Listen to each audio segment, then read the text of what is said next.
Welcome to the inaugural episode of Bloodrot Talks, a flesh and blood podcast, or an avenue for us to brag when we get an achievement because we had an agreement about how we were going to start said podcast, which was that we wouldn't start one till one of us did something that was actually worth talking about, and now that's happened. So, welcome. My name is Cass Emerson, and this is my longtime best friend and the person who got me into this game, Connie. Introduce yourself. Hello, I'm Connie Barnett. I started playing Flesh and Blood way back in Monarch. It was just like me and my brother jamming these really awful Kano and Viserai blitz decks against each other. That was all the way And back in Monarch? that was in Monarch. Oh my god, I was a late adopter. When, Jesus. yeah, I think I got you in around Uprising. Yeah, I remember you showed me Everfest, and I was like, oh, I already liked Bravo, but now there's another Bravo. And you were like, yeah, but it doesn't seem like he's any good because there's no tournament deck lists for him because we didn't know how the Living Legend system worked. We were like, Yeah, I oh man, was like, Elemental oh, Bravo no must be one's shit. playing Chain and no one's playing Bravo, so I guess that, or Star of the Show, so I guess that must mean they're bad. Yeah, it turns out no, I was just SOL because those were the two decks I wanted to play. But yeah, so originally, I remember you built Katsu because I play fighting games. I love Tekken most of all, but I like all sorts of fighting games. And we got into Flesh and Blood because I tried playing Magic, we tried playing Yu-Gi-Oh, tried playing whatever, and I just hated it. I hated it. I hated the variants. I hated top decks. I hated like everything about it, honestly. So I just sold all my cards. I thought I would never play TCGs again. And then Connie was like, no, this one's different. And it turns out it was. So here we are. Shoutouts to the professor and your Yes, video on Flesh and Blood because I wouldn't have found out about it otherwise. we love the professor. Even though we don't personally love Magic the Gathering anymore, I still watch his videos about Magic just to keep abreast of what's going on. But yeah, so that's a bit of history about us. We're locals in Southern Ontario, so we play at Chimera Gaming, which is a fantastic game store. We also occasionally go to MK Cards, run by our boy Mariusz. Shout out to Mariusz. Mariusz? And whenever we can make it out, we like to go to Toronto to play at Invasion, my personal favorite game store. Sorry, Chimera, I love Chimera, but Invasion, the Invasion events are crazy, and Shelby, Chris, and everybody else there, fantastic. Um, but yeah, so back to the achievement part of this is that this past Saturday, I won my first PQ. I won my Aha. first ProQuest. I have finally qualified for a Pro Tour after close to 2 years of us playing. No, more than 2 years of us playing. A little bit more than 2 years. Yeah, we've both been to nationals, but this is the first time we've like one of us is qualified for something big like this. So I was playing new, and I always wanted to make a really in-depth guide on how I play new, um, because I I've seen a lot of people talk about new. I've seen a lot of people play new, and not to say that any of them are wrong in the way that they play new, but there's a couple things that I like to do personally, a couple things about my play style that I don't think I've seen portrayed in a guide before. So I thought it would be cool to give my perspective on how I play new because that ProQuest was pretty stacked. It was the ProQuest at Invasion. There were a lot of good players there, um, especially Noah Clark, Darkodius, who I faced off against in the finals. I played new into his Enigma, and that was the single best game of Flesh and Blood I've ever played. And I'm just like super jazzed to talk about the PQ. So Yeah, so let's yeah, let's get into it. So why don't we let's go through your matches leading up to the top 8. yeah, that's a good idea. So the So first match you had was against Florian. yeah, it was new versus Florian. I was against this guy I'd never met before, Quentin. He was a super nice guy. We had a really close match. He was running like a Channel Millennium Tree Looming Doom kind of list, which I had not actually fought before. I'd fought like the OTK version. I'd fought the mid-rangey version. So his list kind of caught me off guard. It was a super close game, ended 1-1. But we got there thanks to a couple interesting plays, namely um, Oath of the Arcanite Blue into Dread Triptych, so I got to send Rune Chance at him, which he wasn't able to block efficiently with his, really efficient blocky deck. Something I really like about New is how you can take their tools like that and turn them against them, and that was a really good example of that.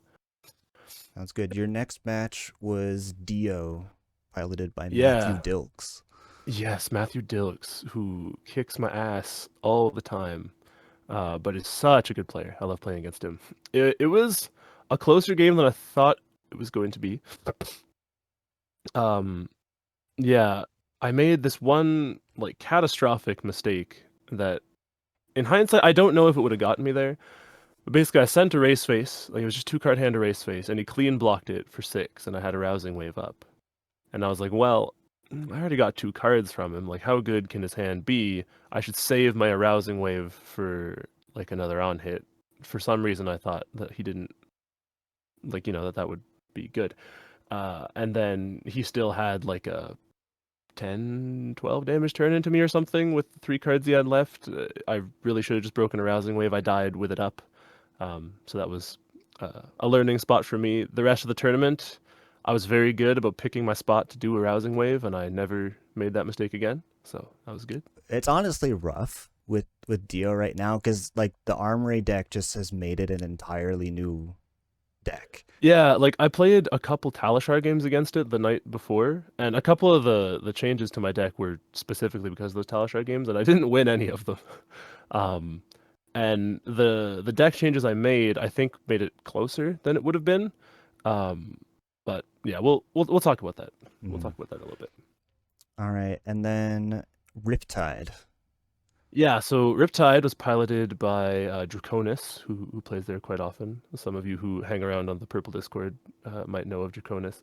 But he was borrowing, I think it was Chris's deck from Invasion, his like kind of redline aggro Riptide.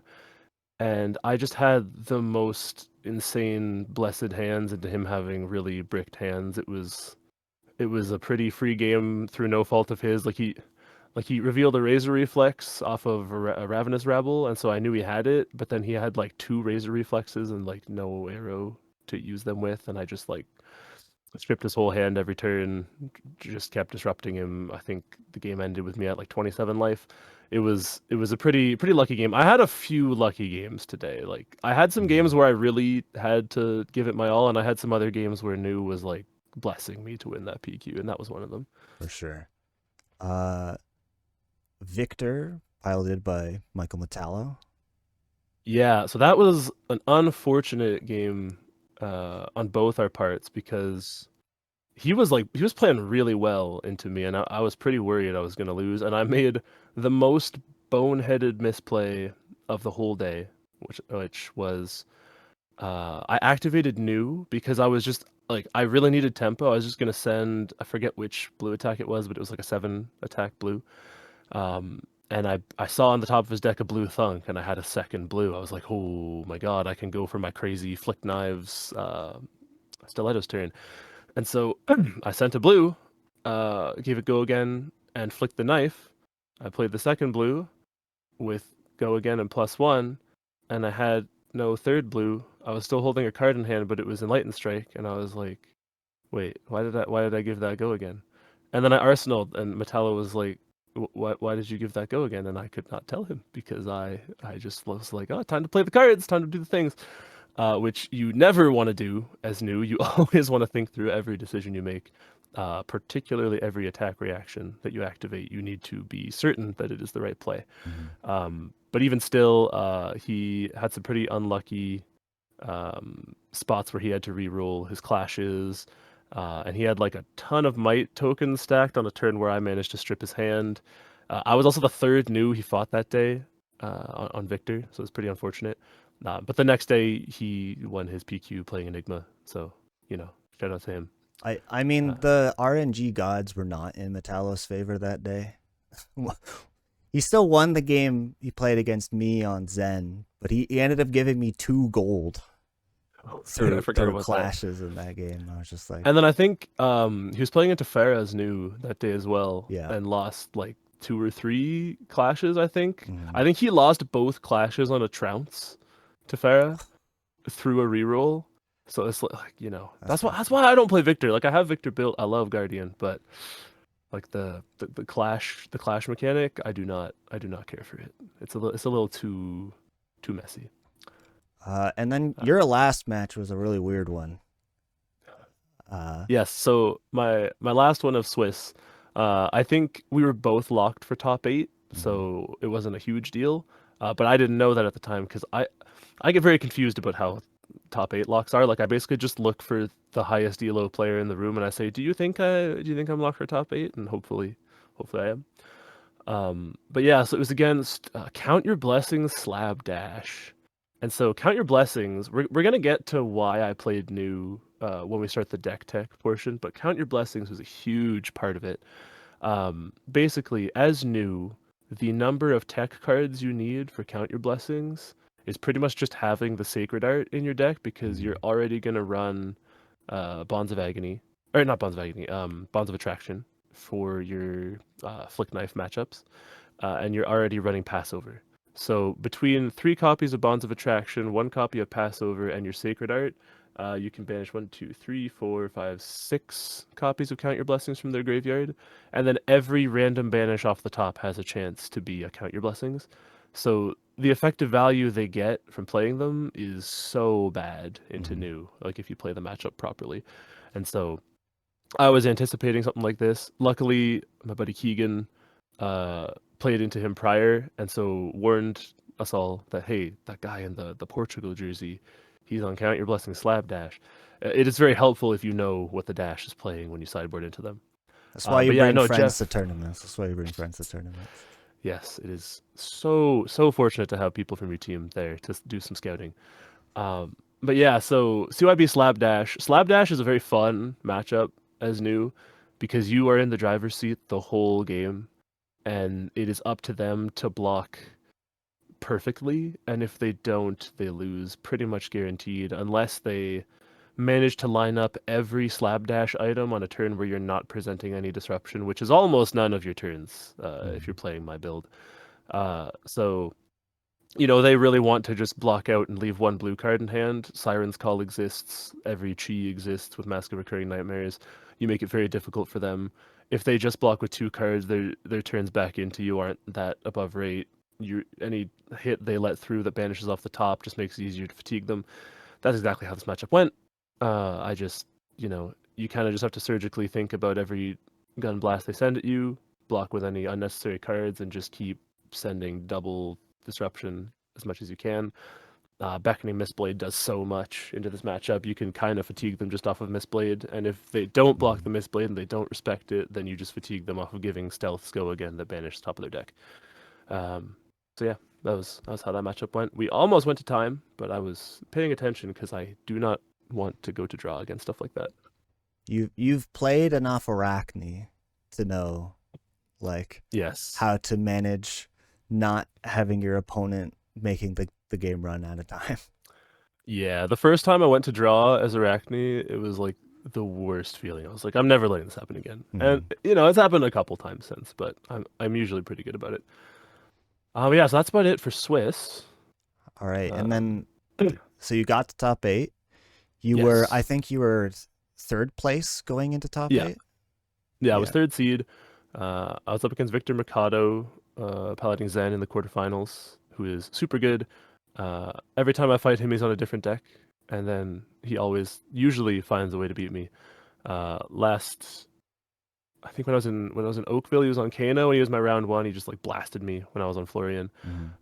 Today he was on Zen, or this weekend he was on Zen, and even though that's a really new favorite matchup, he was like making me super stressed. Like he was getting so much value out of all of his smaller hands. Like he had clearly prepared for the matchup, but we still got there. It was a close game. But like, you know, you play new during the Zen meta to target Zen. So if a Zen shows up in this meta, you know, it's pretty lucky first top 8 pairing.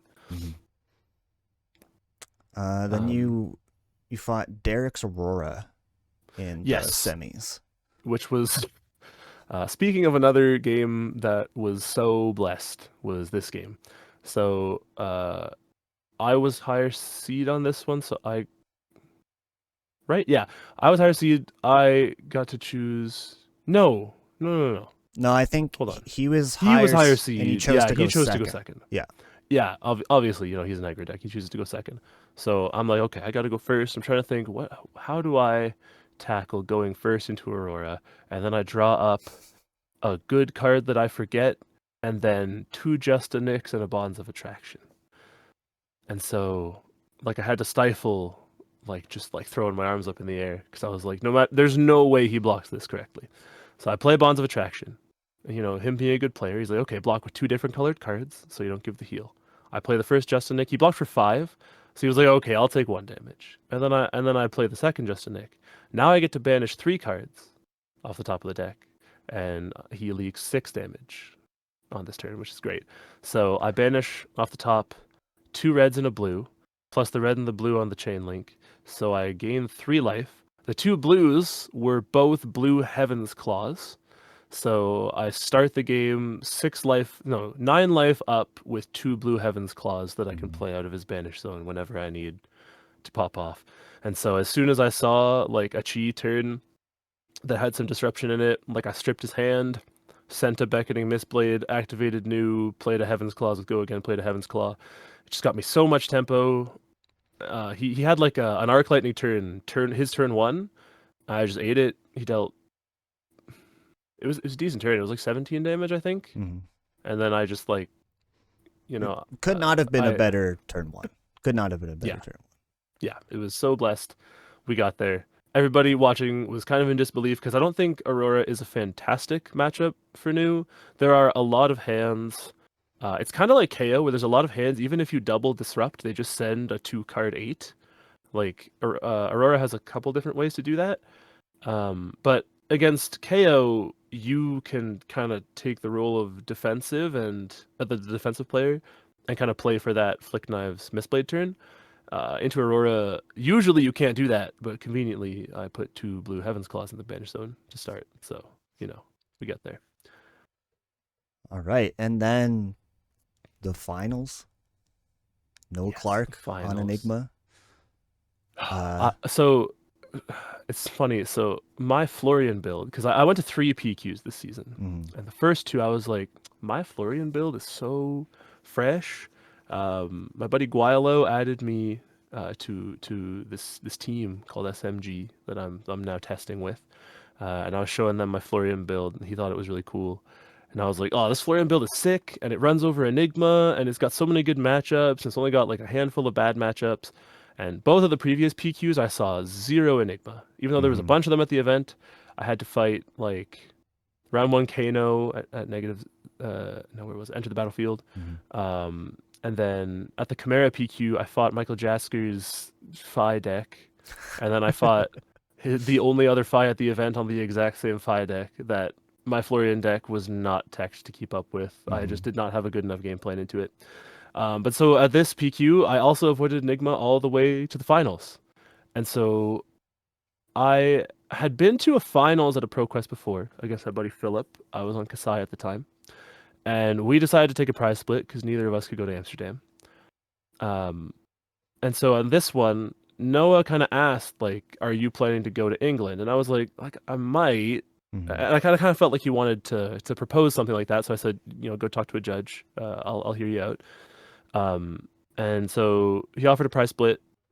I was thinking about it, and I was like, it would be nice to just get the guaranteed prizing, but I really, we've wanted to start this podcast for ages. We've had the name Bloodrot Talks, and I was like, we said one of us needed to win a PQ or win like something meaningful to do this. So I was like, all right, no, we're just gonna play it out.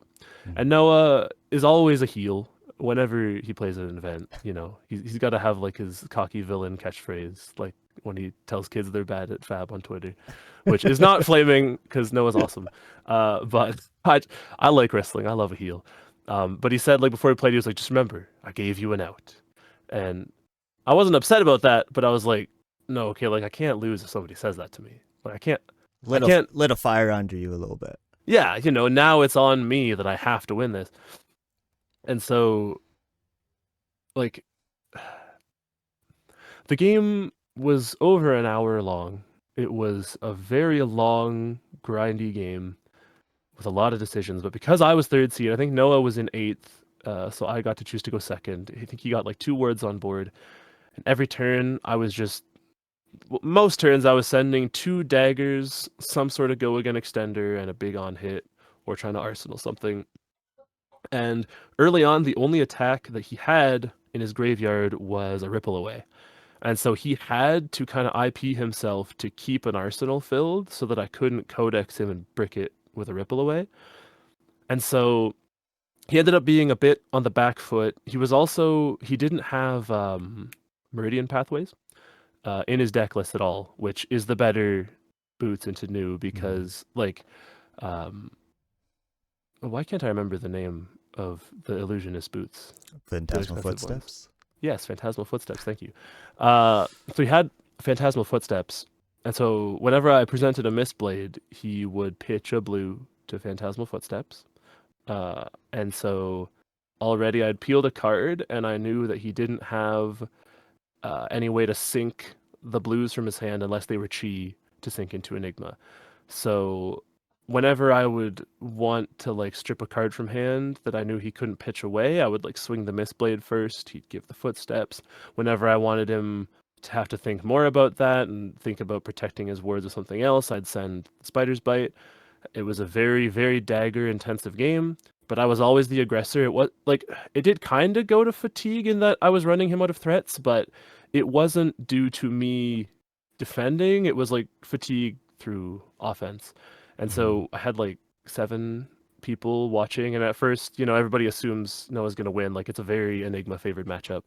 And then halfway through, like everyone goes quiet. My heart's pounding, and every decision I make, I'm like counting my graveyard. He's counting his graveyard. We're counting up the cards in the deck. Like we're both like making sure everything is up to snuff.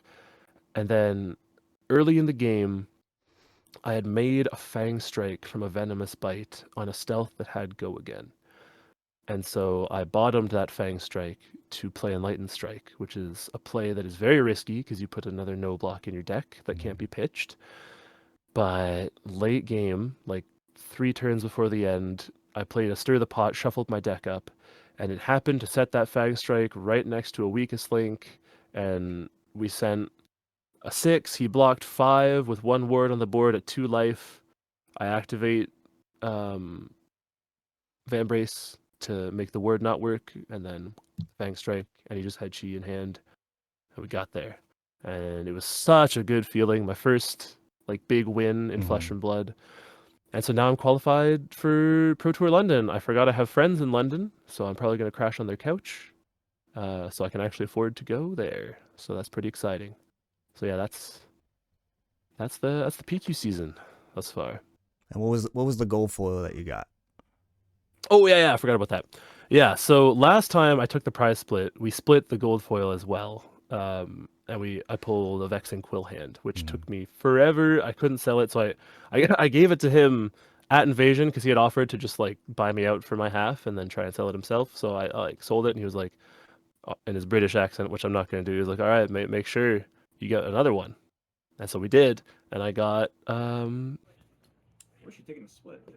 I give you the chance. You know what? You got it. Game recognizes game. Go on. You got it. Okay. Are we filming? Yep, you're good. We have won the Invasion ProQuest on new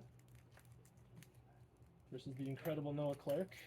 What do you want the most out of this? Sorry, versus mysterious benefactor. Yeah, what do you want? You want a plume as well? Plume would be sick. Plume is playable. Yeah. I'd take. I don't know if there's anything for new in these. Probably not. But if it's something I could keep, You get the equipment, those? These aren't out yet. Well, what if? You ready? Sure. Oh! Null Room Boots, which is a pretty good one. I had seen a gold foil opening of Code of Frost earlier that day, and that was another big reason why I didn't take that prize split, because the prize split was for the second place person to just get the gold foil. And I was like, if I take a prize split and all I get is a damn Code of Frost, like I'm gonna be so pissed at myself. Yeah. So yeah, no, we got Null Room Boots. It was pretty sick. Well, that is awesome. Good job at winning the PQ. I was thinking that we'd do a little bit of a deck tech. Absolutely. It's the thing we're all here for. So, in this deck tech, I'm going to be going over every card in the deck, so it might take a little while. A lot of the cards are obvious why they're in the deck, but what I'm going to try to do is include every piece of information I could think of about that card. Maybe some like lesser known plays with those cards, things I like to do with those cards, how you can kind of bait your opponent into doing stuff with them.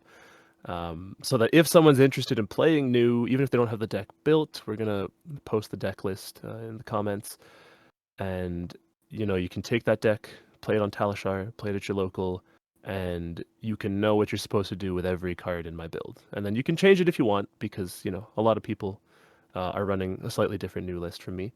But yeah, we'll go over every single card. Awesome. Let's get into it. Okay.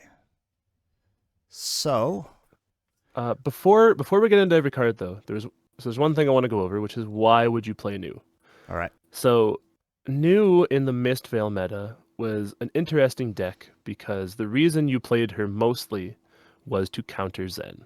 So she did have some bad matchups in that meta, but she had a lot of very good matchups, including Zen, but like Guardian was very favored for her. Runeblades weren't great at the time, so she preyed on them pretty easily. Kayo was pretty doable. He could high roll you, but the Flick Knives plan was very good into Kayo.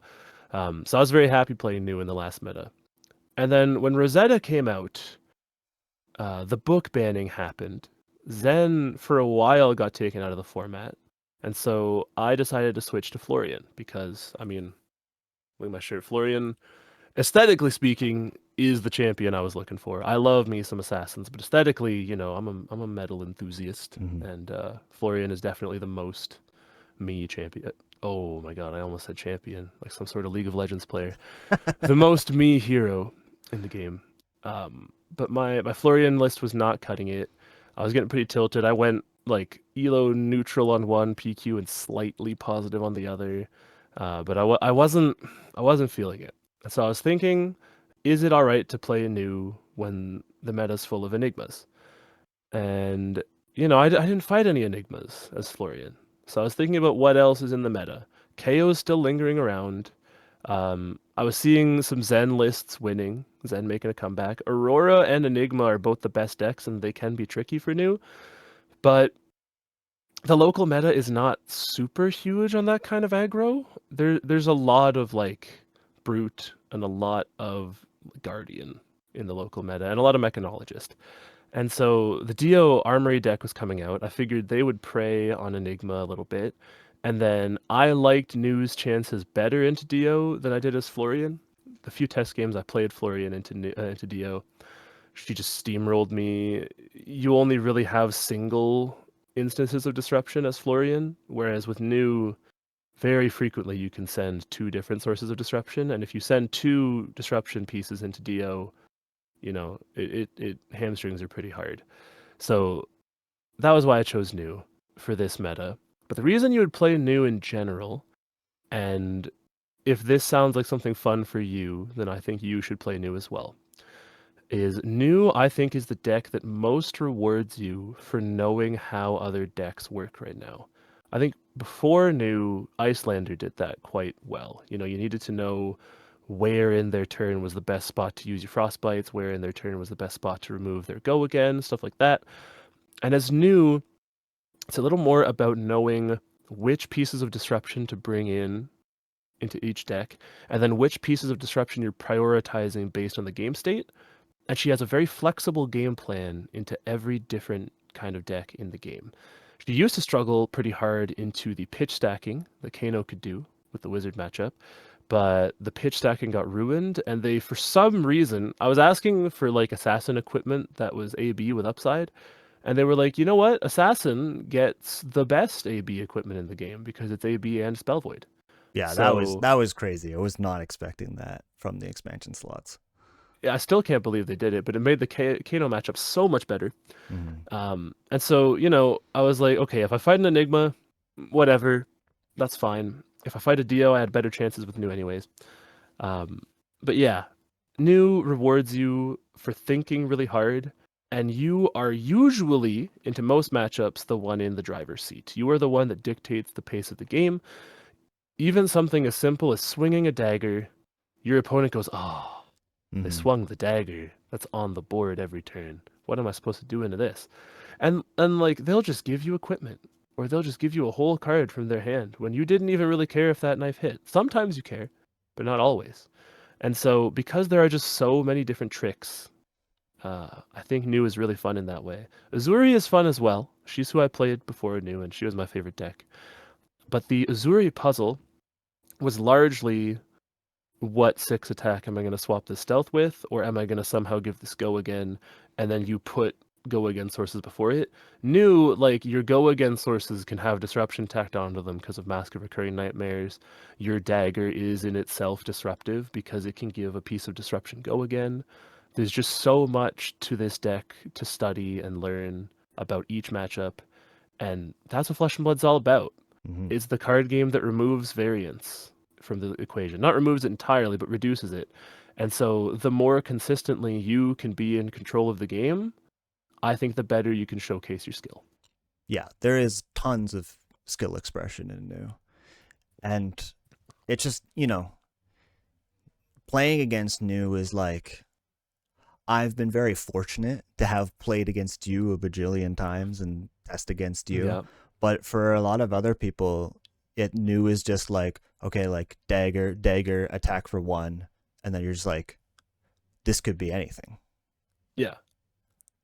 Exactly. Like they don't really have a full understanding of how much damage that one attack can be presenting.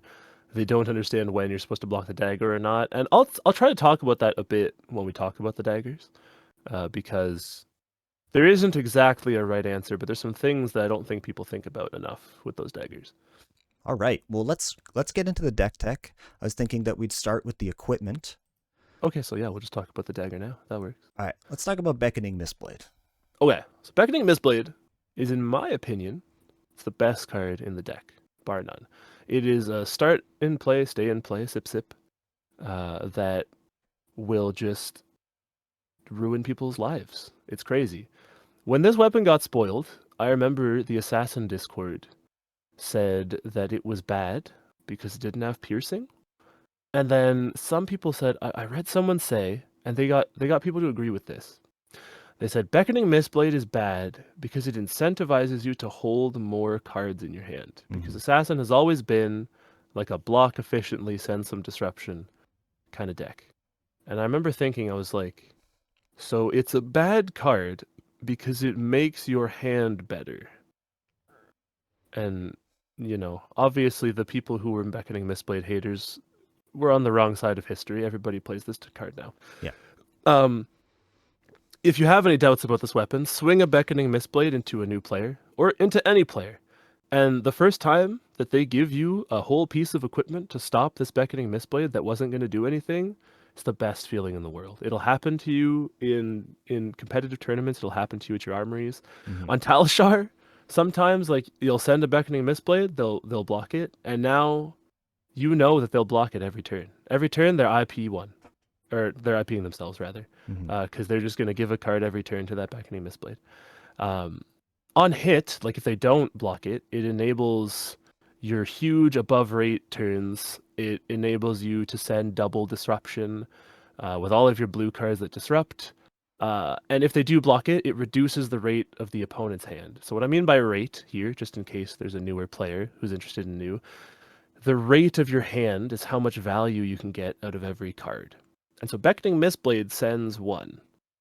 But if the opponent blocks it, that means you just spent that card in hand to remove a card from their hand, reducing the value they get out of their hand. And then if you're sending disruption afterwards, you're going to peel more cards from their hand. They are left with very little to threaten back at you. Now, not every turn works out that way, but your good turns are going to work out that way. The other nice thing about Beckoning Mistblade is if you have multiple blues in hand, it kind of lets you have a multimodal turn structure. And so what that looks like is, say you have 2 blues and a 2-cost attack, like a command and conquer. Or, well, it doesn't need to be a 2-cost, and you have a tunic counter. So what you can do is you can swing your Beckoning Mistblade with one of those blues, holding the better blue. Okay, they let that Beckoning Mistblade hit. Perfect. You play the blue, it has go again, tunic counter, CNC. If they block the Beckoning Mistblade, that's great. They just gave a card from hand to something that wasn't disruption. You just swing the other dagger, tunic counter, command and conquer.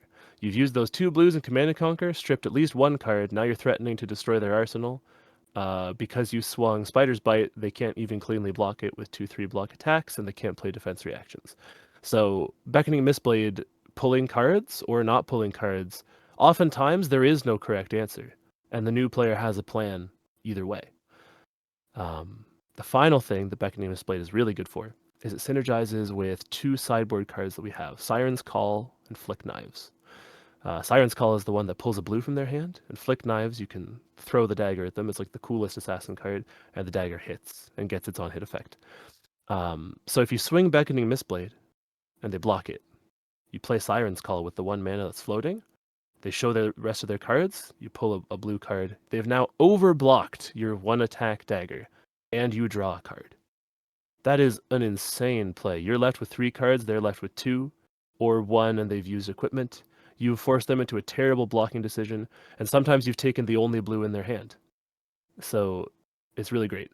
The other thing you can do with Flick Knives, which I'll talk about a little more in depth when we get to the sideboard, is you can flick this dagger to guarantee that your next blue attack has go again.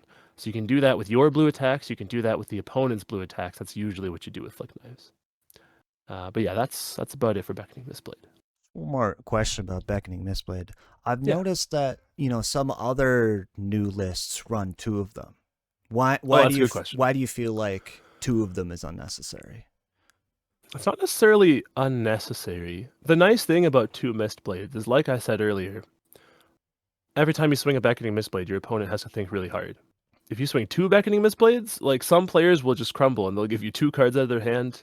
You'll trade your 2 blues for 2 of their cards, and then you send Disruption, they have nothing to stop it with. So it can work out nicely.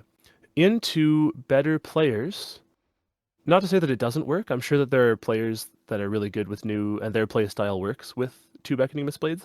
I enjoy having 2 different daggers, because, like, if they let both Mistblades hit, let's say, and you do Mistblade, blue attack with go again, Mistblade, blue attack with go again, that's already 4 cards that you've used.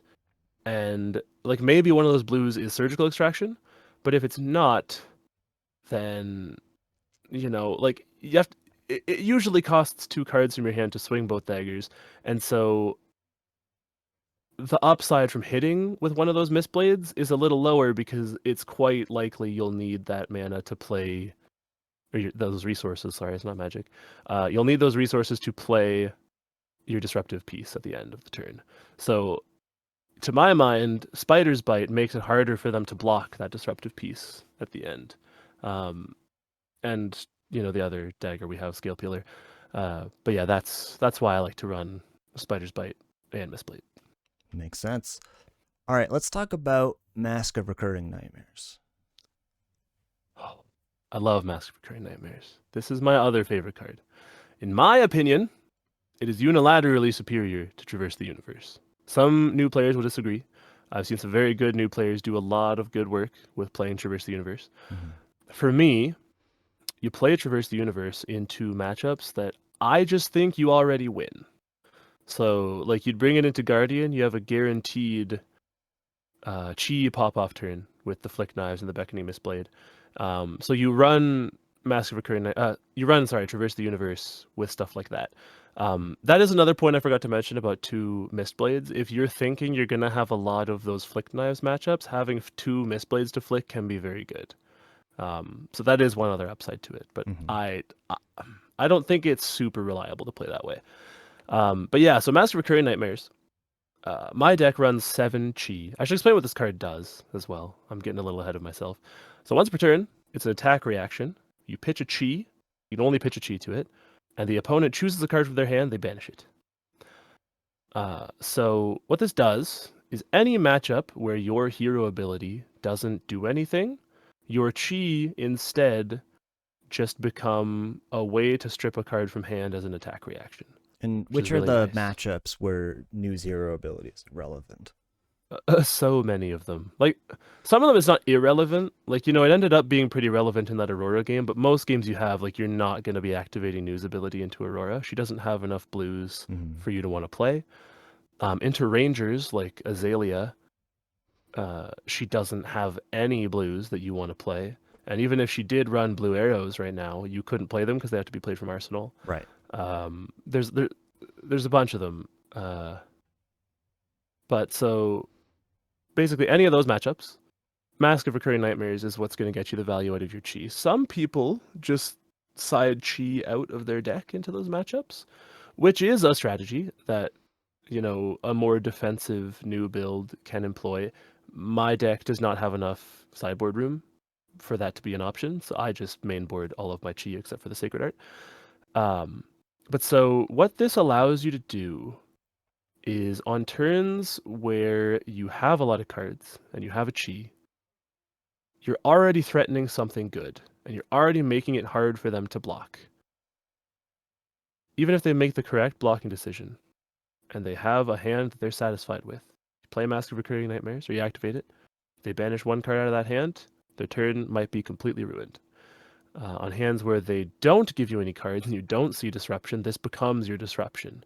So, to my mind, especially now that the books are banned, now that card draw is so much harder to come by, having a card in your hand is so much more valuable because you don't have those cards where it's like, oh, I'm Lexi, I'm going to block with 2 cards, play 3 of a kind. You know, every card that I strip out of an opponent's hand is a super valuable resource. So I play every chi except for Drop in the Ocean because I want to be activating Mask of Recurring Nightmares as often as possible. Yeah, some new lists I've seen will fall as low as 3 chi. Yeah, some people like that. They say it's more consistent, and maybe it is if you're playing more defensive. I don't like to play that way. I like to just, like some poker playing badass, just like stare down my opponent. Like, do I have it? Do I have it? Make them think. The more you have to make your opponent think, the more opportunities you have to get into the game. Even good players will sometimes slip up and make the wrong decision because they don't know it's the wrong decision. And Mask of Recurring Nightmares just adds a lot of depth to stuff like that. The other thing that this card is really good for is defensive decks that hold one card to pitch to a weapon. Like Guardian is the main one, but like Slab Dash, like I fought earlier.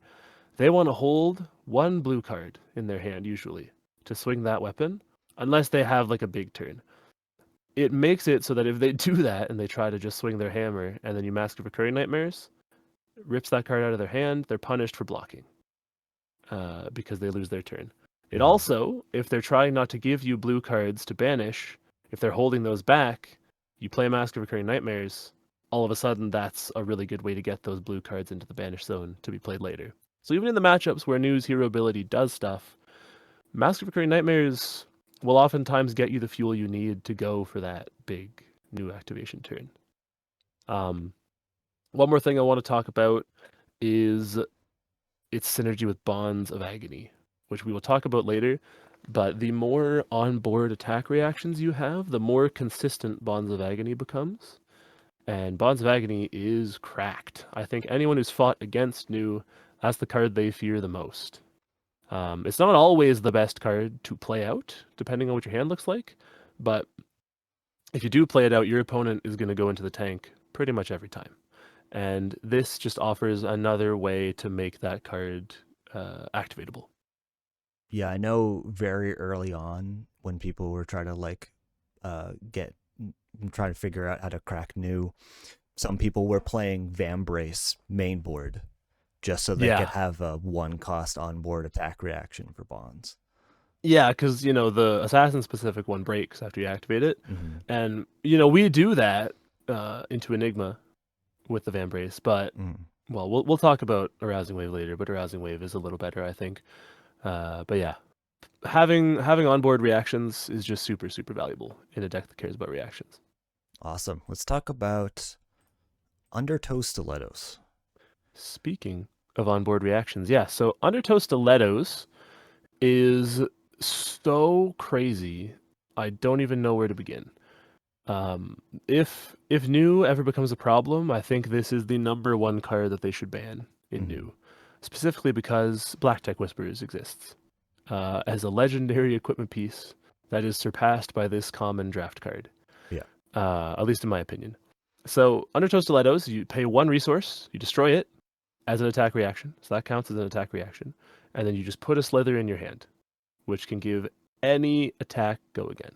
Not just assassin attacks, not assassin or mystic, any single card in the game, whether it's your generic disruption pieces or your opponent's big blue attacks. Undertow Stilettos can give them go again. It enables on-demand double or triple disruption turns. So sometimes you rely on your dagger hitting to send multiple pieces of disruption. Undertow Stilettos says, on the turns where you really, really need to send multiple sources of disruption, there you go. You got it. It also works really interestingly with the pitch curve of the deck. So something neat about it is if you play a 2-cost and you're floating 1 resource, you can give it go again, play a 0-cost. If you play a 0-cost, you can swing a dagger, play the 0-cost, give it go again with the 1 floating resource, play another 0-cost. We're going to talk about some plays you can do with that when we talk about Codex of Frailty, because Undertow Stilettos into Codex of Frailty is the best combo ever. Mhm. But the pitch curve is very, very important in this deck. And for those of you who don't know what I mean by pitch curve, it means how smoothly you can spend every resource in your hand and get value out of it to use your hand more effectively. The other nice thing about Undertow Stilettos, another onboard double react for bonds. So this one counts as 2 attack reactions. So even if you just have like a chi and a spare resource after playing Bonds of Agony on board, there you go, 3 reactions into a go again. It also doesn't need to hit, which is the biggest deal. So Black Tech Whisperers, it has to be an assassin attack. It has to hit to give it go again. Undertow Stilettos, you don't have to hit with your attack. So say you play Command and Conquer. They block it out. You give that Command and Conquer go again, you send something else. Like they've already given you 2 cards from their hand. Now you're saying, give me some more. It doesn't matter how they block the first one. If it hits, you get the disruption. You give it go again. You send another one. You're peeling multiple cards out of their hand anyways. Obviously, we play it because it's Battle Worn. Battle Worn is really good. It's 1 defensive value on board, and new has access to 2 of that. So, it's not like the best fridge, but it's pretty good. But you can also do some interesting things with adding that Slither into your hand. So there's some turns where you finish the turn with 1 resource and you're late in the game and you want the guaranteed value out of all of your resources and you don't have an arsenal. Sometimes you can spend that 1 resource, put the Slither in your hand, arsenal the Slither. It can punish you, so you need to be very careful about when you do it, but it can enable, just setting up for that double disruption without having to spend the 1 resource. So it's pretty good. Black Tech Whisperers, I mentioned, it's still a good card, and in Contract New, which is another style of play in the deck, it's got legs, no pun intended, because they're leg equipment. But, I like Undertow Stilettos better. Awesome. And then, the other draft common that knocks it out of the park, Yes. Arousing Wave. Yeah, so we have our legendaries in the sideboard on this deck, because commons are where it's at. Arousing Wave is cool because it also doesn't care about it being an assassin attack to get value.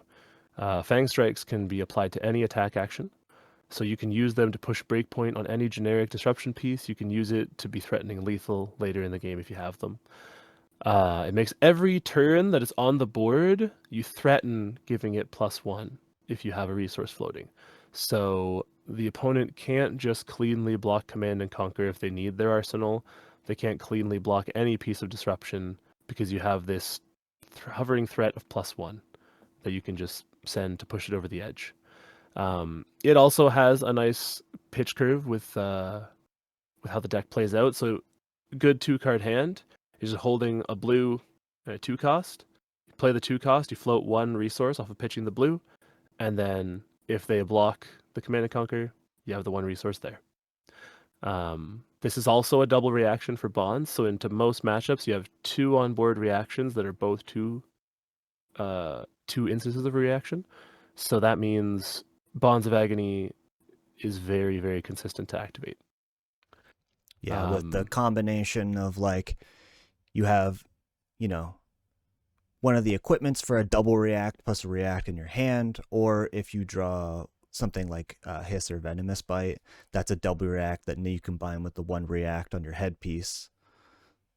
So you can always kind of piece it together to get the 3 reactions however you need it. Yeah, exactly. But yeah, let's move on. Let's talk about Tunic. Tunic is pretty much a no-brainer. Like, what else are you going to run? Redback Shroud? Probably not, right? But there's just like a couple things that you should keep in mind with Tunic. Sometimes the way the deck works, you have such a smooth pitch curve that you won't use the Tunic resource for a couple turns. That is totally okay. You don't need to like bend over backwards to activate Tunic to get that value if your hand already works. But what that means is it enables us to kind of save that extra resource for really valuable spots. So you want to save it for when you have a Codex that you're going to play out, or if you have a 2 cost on hit, so that you can swing a dagger with a blue and then use the Tunic resource to play the attack. So that just makes it so that you can nerf how they block, or you have a resource to play out like a 2 cost from your arsenal if you go fetch it with Codex. We'll talk a bit more about what that looks like when we play Codex. I should specify Codex of Frailty, because there's multiple codices, but we only play Codex of Frailty. But yeah, that's just something you should keep in mind. Okay. The other thing is really good for... Oh, one sec. Oh, sorry. There's one more thing is really good for, which is both of our arms and legs pieces cost 1 resource. And so sometimes you can just play like a 0 cost disrupt, and then if they exact block it, use your Tunic resource, give it +1. Or use your Tunic resource as a way to give it go again. So those are good. There's one more actually, sorry. All right. Which is there's 2 more sideboard pieces that this is really good for, where looking for a scrap, you play into any matchup where you're the aggressor. Using a Tunic resource to play looking for a scrap turns that card into a 1-card 5 go again, which is super, super good. You can also use it to play Siren's Call, to use that resource to net yourself a card. And now I am done with that. All right, awesome. Let's you talked so much about how chi was very important to the deck. Let's go through the chi and you said you were playing everything except Drop in the Ocean, but I'm curious what your thoughts on how you use the different chi of course. they come up. So Preserve Tradition is a good one to start with. My list prior to the Rosetta meta was not running Preserve Tradition. I was on 6 chi in the main board. But since the book ban, a lot more decks can play mid-rangey into you. Like even Zen, without Art of War, without the Orihan, you'll find him playing mid-rangey into you, like just trying to send value hands. And what Preserve Tradition does is it helps you to preserve your threat density into those decks, which is also very useful into Enigma. You don't want to get into the spot where you've pitched a bunch of blues to the bottom of the deck and you have nothing left in a longer game. Preserve Tradition lets you get a threat back into the deck guaranteed. The thing you got to be careful with is you got to make sure it does not line up with your opponent Mystic playing Passover. Because if you play Preserve Tradition and then they pass over the card that you targeted, or they play... I don't think there's any other way to get rid of that card. But yeah, they can make this fizzle. So that was why I wasn't running it before. The other reason is like it needs to target something. So if you see it turn 1 or 2 where you don't have something you want to recur, it can be a little awkward. But yeah, I think it's still worth it. Preserving threat density is huge in this meta. All right. Awesome. Let's talk about Rising Sun, Setting Moon. Absolutely. So Rising Sun, Setting Moon is probably the generically best one as far as the chi goes. It boosts the consistency of the deck a lot. You can use it to fix awkward hands. Like if you just have a blue and you want to fish for something else, you could. Hopefully that blue has go again, but you play the blue, play Rising Sun, Setting Moon, filter a card from your hand, and then you get the chi back. The other thing it can do is if you have double or triple transcend turns, if you play Rising Sun, Setting Moon first and then you respond with another chi, that other chi will return to your hand first, and then Rising Sun, Setting Moon will trigger and it'll let you bottom that chi to tutor for something else. So it lets you transcend, but still filter that second chi out. Awesome. All right. I mean, path well traveled. It's got its Yeah, so upsides and its downsides for sure. it does. So it's another one that needs a target. So you need to have an attack that you're targeting to give go again. But other than that, it has a downside in that it needs to target, and then it has like the best upside of a chi probably, which is it is another way that it allows you to double or triple disrupt. So you play a blue attack, maybe it's Bonds of Agony, maybe it's Persuasive Prognosis, maybe it's just a regular stealth.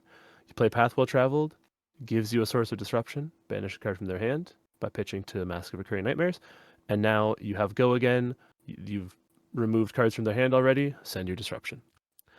The other thing it does is it's the best chi for the Flick Knives and Beckoning Mistblade combo. The reason being, you want to either have chi in your hand already, or you play a blue and give it go again so that you can activate new with that chi and then go play their cards. And so with Path Well Traveled, it's a source of go again all on its own. So you can like play a blue, play Path Well Traveled, activate new, play a blue from their deck, give it go again with the boots, flick the knife, play another blue with go again, play another blue. It just lets you have really crazy pop-off turns. It's a really good card.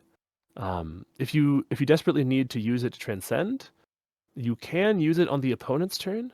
What you can do is you can either target an attack that already has go again, or you can target an attack that's earlier in the chain.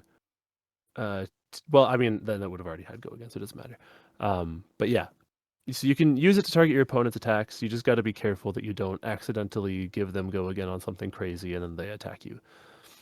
If you're playing against this kind of thing and you want to like be optimal about making sure that they can't target an earlier chain link with Path Well Traveled, a good thing to do is, if you can, like if your deck allows for it, to try and close the combat chain between each link. Which will also apply for another chi we're going to talk about. All right, let's talk about... Let's go Stir the Pot next. Stir the Pot. So this one sometimes sucks really bad. Sometimes the game will start and you're like into a slower matchup. You're like, oh my god, I'm setting up this incredible pitch stack. And then Stir the Pot shows up and it just like throws your deck on the floor and it mixes all the cards up and your pitch stack is ruined. But other games, you see just an absolutely terrible pitch stack and you're having to just pitch a bunch of blues that don't synergize together to the bottom. And then Stir the Pot shows up and it just redistributes all of the threats in your deck. So sometimes it sucks, sometimes it's really good. Otherwise, it is just a chi that doesn't require you to target anything. So it's pretty good. All right, Passover. So Passover is super good, specifically because people are playing Count Your Blessings. And what this card says is deal 11 damage to that deck. I think that's how the numbers work. Yeah. Because if you take one copy of Count Your Blessings out of their graveyard, then they get one less value out of the last one. No, they get one less value out of every subsequent one they play. Maybe it's not exactly 11 value. I think Brian Gottlieb tweeted something like that about gravekeeping. We don't need to run gravekeeping. We run Passover. But if you see it early and they've played a Count Your Blessings and you banish it, you've just dealt... No, you deal 8 damage. If they've played like 3 at that point, you banish 1. They have 6 left in their deck, so you've dealt 6 damage. So it's just really nice to Count Your Blessings. Everybody on Twitter hates that card. Everybody on Twitter wants that card banned right now. New players, we don't care. It's fine. Count Your Blessings all you want. It's cool. The other thing Passover does is it enables your Flick Knives, Beckoning Mistblade combos. It even just like it gives you more consistency on your hero power. If your opponent is putting their good blues in the graveyard, it means you get to pass over, banish a card from their graveyard, and then you get to play it with the chi. It's also Levia hate, which is nice. Any deck that cares about graveyard fill, you can use Passover to mess with the numbers in their graveyard. If they play a card, well, no, because you can't do this in response to it. But you can remove cards from their graveyard and then make it awkward to play stuff like Dread Screamer, stuff like that. Like I mentioned before, like the interaction with this and Preserve Tradition, you can use Passover to counter an opponent mystic's Preserve Tradition. If they target a card in their graveyard to put back on the bottom, you pass over, you banish that card, their Transcend fizzles. So those two cards kind of have like a dichotomy to them that you have to be careful of when you're playing a Mystic. Anybody who played Mistveil Limited knows about that interaction because everybody has had a game ruined by that or gotten to ruin someone's game. Yeah. And then the last chi, or we have two more I chi. think there's two chi. There's two chi left. We have Homage to Ancestors, which Yes, we love unconditional +1 value. Doesn't have to target anything. It's just chi, and it gives you 1 health. It's a blue Sigil of Solace that then replaces itself. And, that's all you can ask for. It's just a nice, reliable card. Yep. And then Grain that tips the scales. We love breakpoints in this deck, and what we especially love is punishing people for exact blocking. And so what Grain the Tips Scales can do is it can punish them for exact blocking. You can layer it with a bunch of other attack reactions to mess with what they think you're going to do. On opponent's turn, you can do the thing where you transcend with this, targeting an earlier chain link, unless they close the chain.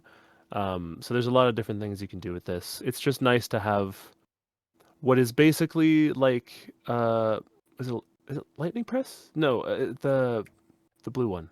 What's the blue one called again? Oh, what? Lunging Press? Lunging Press, that's the one. It's like Lunging Press, but it's an instant, not a reaction. And then it goes back to your hand and gives you the resource. So it's pretty nice. We like that card. Awesome. So that's all the chi covered. Let's talk about, the main mechanic of Assassin. Let's talk about stealths. All right. So the big one, the one that we've talked about a bunch earlier with how it synergizes with the equipment.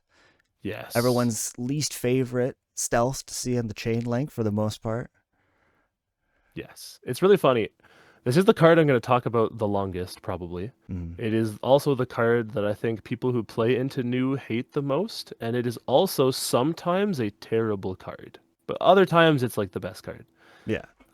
It can be a trap, similar to Azalea players that care too much about giving an arrow dominate. Sometimes you'll see Bonds of Agony in your hand, and you'll get blinders, and you'll be like, I can play this Bonds of Agony, and turn it on. And then you completely neglect a good play that is in the other cards in your hand. You can always just pitch Bonds of Agony. It's a blue. It's a blue, It's a blue 3-block. You can even block with it if it's not going to work out. But despite saying that, it's still one of the best cards in the whole deck. You want to consider saving your equipment activations for this card if you have room to, because having your arm piece and your leg piece on board is really good at just making sure you can activate this card. You can also use it to bluff with Go Again. So what that means, you play Bonds of Agony. I didn't even mention what Bonds of Agony did yet. I'm getting ahead of myself. That's my bad. So what Bonds of Agony does, it's a 0 cost, 1 attack, blue, 3-block. If you activate 3 attack reactions, it gets +3 attack, so it gets bumped up to 4. It basically becomes a red card. And on hit, you get to look at the opponent's hand, target a card, look through their deck or their graveyard and the rest of their hand, and banish up to 3 copies of that card. And then you shuffle their deck. So it messes with their pitch stack. It does a whole bunch of nasty stuff. Nobody wants to see this card. And look at their hand and be like a brute player that sees their Blood Rush Bellows, or an Earth player that sees one of their Fellings of the Crown. Any deck that has a power card in hand and you play this card, it really, really messes with them. But so what I was saying with the Go Again is you can bluff activating this card. Even if you're able to activate it, sometimes you'll play this and they'll just be like, just give you the hand. What you can do is you just give this go again with one or two of the reactions you were going to use, and then you have the rest of your hand to play out. And all of a sudden, they've given every card from their hand, so you get to leak a bunch of damage, or you have some other on hit where maybe they had an arsenal. You could send CNC. It's really nice to make them make bad decisions that way. But that being said, and this is the most important thing in new, I mentioned it a bit with pitching to your daggers, but when you play Bonds of Agony, you need to have a plan for every outcome. So sometimes you're gonna play Bonds of Agony, and this opponent has not been blocking much. Maybe you were bluffing, and your hand kind of sucked. Maybe you shouldn't have bluffed there. They're not blocking. Maybe you could have pitched 2 cards to send 2 damage instead of just playing 1 attack and doing nothing with it, right? You can't just hope someone who hasn't been blocking is randomly going to start blocking. If they give you the full hand, and they overblock and they cover the maximum damage you can pump this to, something awkward can happen where, like, say you had a hand that was Bonds of Agony and a bunch of reactions, and they give their hand. Okay, sweet, you arsenal the reaction, and you draw up, and you don't have an attack that those reactions work on. You've bricked your hand really bad. So you want to keep that in mind based on how you arsenal. Try to hold on to a card that isn't a reaction in addition to the Bonds of Agony, just in case that happens. So don't just block with all of the rest of the attacks in your hand, assuming you're just going to push this over the top. It's good sometimes to hold a threat back. Even if you can't pump it above 4 or 5, think about the possibilities your opponent is thinking about based on your hand size. So what that means, and not just your hand size, like the equipment you have on board and what reactions you've already used that are in your graveyard. A good opponent, you play Bonds of Agony, first thing they do, they're going to check your graveyard. They're going to see how many copies of Just a Nick have you used already. So as the assassin player, you need to already know what they're going to be thinking about, so you can think, how are they probably going to play around this? Can I hold extra cards to make them have to respect like a Just a Nick Venomous Bite after I play this Bonds of Agony, right?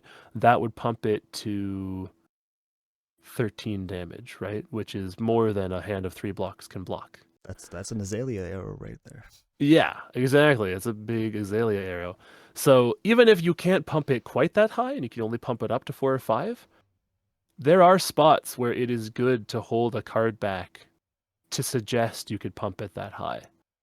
Because then either they won't want to block it because they can't block it all out, or they'll just give their whole hand thinking you're going to pump it higher, and then you've bluffed, you've held one of those attacks in hand, you can arsenal it. Another thing you want to consider is this disgusting card that they never should have printed called Snag, which isn't that good, in my opinion.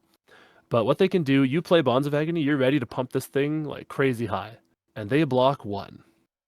If they are a deck like Zen maybe, or a deck that you think might be playing Snag, Snag says attacks can't gain attack from their own effects or from attack reactions. It was like retroactively printed just for this card. Mm-hmm. And so they block 1, you play out all of your reactions, they just snag, and you've wasted like every card in your hand. It sucks. So you got to consider that. If they no block, their hand might be good with 3 cards. Like they might not care if you take one of the cards. And so it might be better if you have another source of disruption to just give Bonds of Agony go again, play out that piece of disruption that might mess up their good 3-card hand. Sorry, I wrote like 4 pages of notes on Bonds of Agony. We're not even close to done on this card. So it is better early game because you can hold more cards and threaten more banishes. So like early game, they still have a deck full of threats, and you get to spend more of your life total to hold on to more cards. So it's better if you see this early game. Like you can pitch for this, but late game, you might not be able to hold a big enough hand, and you might not have your equipment left anymore. This card becomes like a crack bauble, basically, in cases like that. Don't neglect graveyard banishes with this card as well. So when this connects, if you see a card in hand and they have one in graveyard, if it's a card that has red versions and blue versions, if the blue version is playable for you, might not hurt to just banish one of those blues from the graveyard, in addition to some of the deck banishes. If this hits, even if there's no cards to banish in their deck, so like say you pick a power card from their hand, but they've already used the other 2 copies. Sometimes, like I almost did this during the PQ. I was like, oh, okay, well, there's no more of these. But you still get to look through their deck. You know, you're allowed to fail to find copies of the card in their deck. So, as a good new player, you do a lot of work with information. You do so much knowing what threats your opponents have, what access to D-reacts they have, and what their deck looks like. And new has this unique ability to just, you get to pick up the opponent's deck and look through all of their nice shiny cardboard, count how many D-reacts they have, look for snags, identify how many remaining power cards they have that you need to be thinking about, and then they shuffle it, and it messes with their pitch stack. The ceiling of this card, I think the highest you can reasonably pump it is you have another blue, 2 Justinics, and a Venomous Bite, which will pump it to 19 damage. That is pretty unrealistic to see, but, you know, stranger things have happened. I've gotten that once or twice in the, like, hundreds of new games I've played. We're almost done now with the Bonds of Agony stuff. But it's a great 3-card hand, like if you can give 1 card to block, with 1 reaction and equipments, because you can swing a dagger, play the card, play the reaction, use the 1 resource on your equipment, and then turn it on. You can also use equipment activation as one of the reacts, which we've mentioned. But if that's, say, your 3rd reaction, and you don't need to give this go again, or you don't need to give it another +1, you can just arsenal the Fang Strike or the Slither. So you can just use the equipment activation as the attack react, and then just arsenal the token you make. For Flick Knives and Mistblade matchups, so like the ones where you're trying to do that big pop-off turn, I mentioned this before, but you really want to prioritize looking for blue copies of cards to make sure that you've got enough fuel in the tank of their banish zone to play that out. And the last thing I'm going to talk about is something that was also important with Azuri, but is like insanely more important as new, which is every time you get to look at the opponent's hand, track every card in their hand and never forget what's in there. So what I mean by that is, say they say no blocks, you turn on Bonds of Agony, you banish a card from their hand. Look at the other 3 cards in that hand and remember them well, because they might not use all of those cards on that turn. You can remember which cards you didn't see pitched or played, and if they arsenal one of those cards, now you know what's in their arsenal. You know if Command and Conquer is worth it to play out, or if they maybe have like kind of a mid arsenal. If they don't arsenal, then, you know, it's fine. But you should still have a good idea of exactly what their turn is going to look like when you draw up your hand after playing this card. So I think that about covers Bonds of Agony. I think we can move on to the next one. All right, awesome. So let's talk about the other majestic stealth. Yes. Persuasive Prognosis. Persuasive Prognosis I think is a better card than Bonds of Agony. It's a less crazy card, but this one is like the most consistent good stealth card. So Persuasive Prognosis says, when it hits a hero, banish the top card of their deck, then look at their hand and banish a card of the same color. And then whenever you banish an action card, you gain 1 life. So what this does is, like, it's a disruptive stealth, which is great. Like, the floor of this card, you hit, you banish a card, you remove a card from their hand. If both of those were action cards, then you get 2 life. If you combine this with Just a Nick, you banish 2 cards. If they're both actions, you gain a life. You banish a card from hand. If they block it, which they frequently will because you're already going to strip a card from hand, and they block with an action card, you banish it with New's ability, you still get a life. If they overblock it, considering Just a Nick, you get 2 life. It's just really, really good in that way. And it's also the best thing to give go again. Tied with best thing to give go again with Surgical Extraction. If you hit with the Beckoning Mistblade. It's a great play to pitch another blue. If the Mistblade hits, you play the Persuasive Prognosis with go again. If it doesn't hit, you pitch the Persuasive Prognosis to do something else. It's a great turn 0 play. Oftentimes they'll give you 2 cards on this just in case you have a Justinic. They'll never give you 3, thinking you have 2 Justinics, which sometimes you do. But oftentimes that'll just gain you 2 life on turn 0, which is really good. And it's just, it's a stealth that blocks 3, that is blue, that strips cards from hand. It's everything New wants. It's amazing, and I love this card. Awesome. So now we'll go on to the rares. We got Our Desire Mind. So this one is a tricky card. It's bad into decks with few blues. It's super godlike into decks with lots of blues. So when you use it with Mistblade, it can end up sometimes being Art of War, but crazier. It's very rare that it ends up being that good, but it can be. Especially into blue heavy decks, if this goes unblocked and you give it go again, if you play a Justinic and you get to banish 2 cards off top of their deck, if they're both blue, you draw 2 cards, gain 2 life, you had go again. Right? It's an insane upside. It also really disincentivizes them to block with blues from their hand, which means they're going to be, if they need to block it, they'll have to block with a red, which usually removes a power card. It can also be a trap, though. Kind of like I was talking about with Bonds of Agony. There's a tendency to be like, oh man, if this draws me a card, like I'm in the money.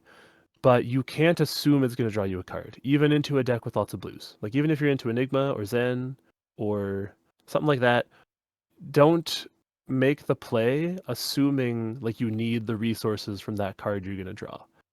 Just have a contingency plan if you do draw those cards, what you might do with them. So you're always trying to play around the guaranteed value of cards. Yeah, so like you want to keep in mind that you could get the value, but you're sculpting your hand assuming it's not going to get you a card draw. All right. Bonds of Attraction. Yes, Bonds of Attraction. So this one banishes off the top of their deck, and then you get to banish a card from graveyard on hit.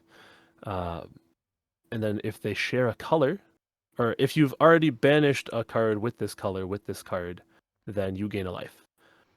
So this card we run to enable our Flick Knife Beckoning Mistblade plays, because it's a way to banish blues from the graveyard.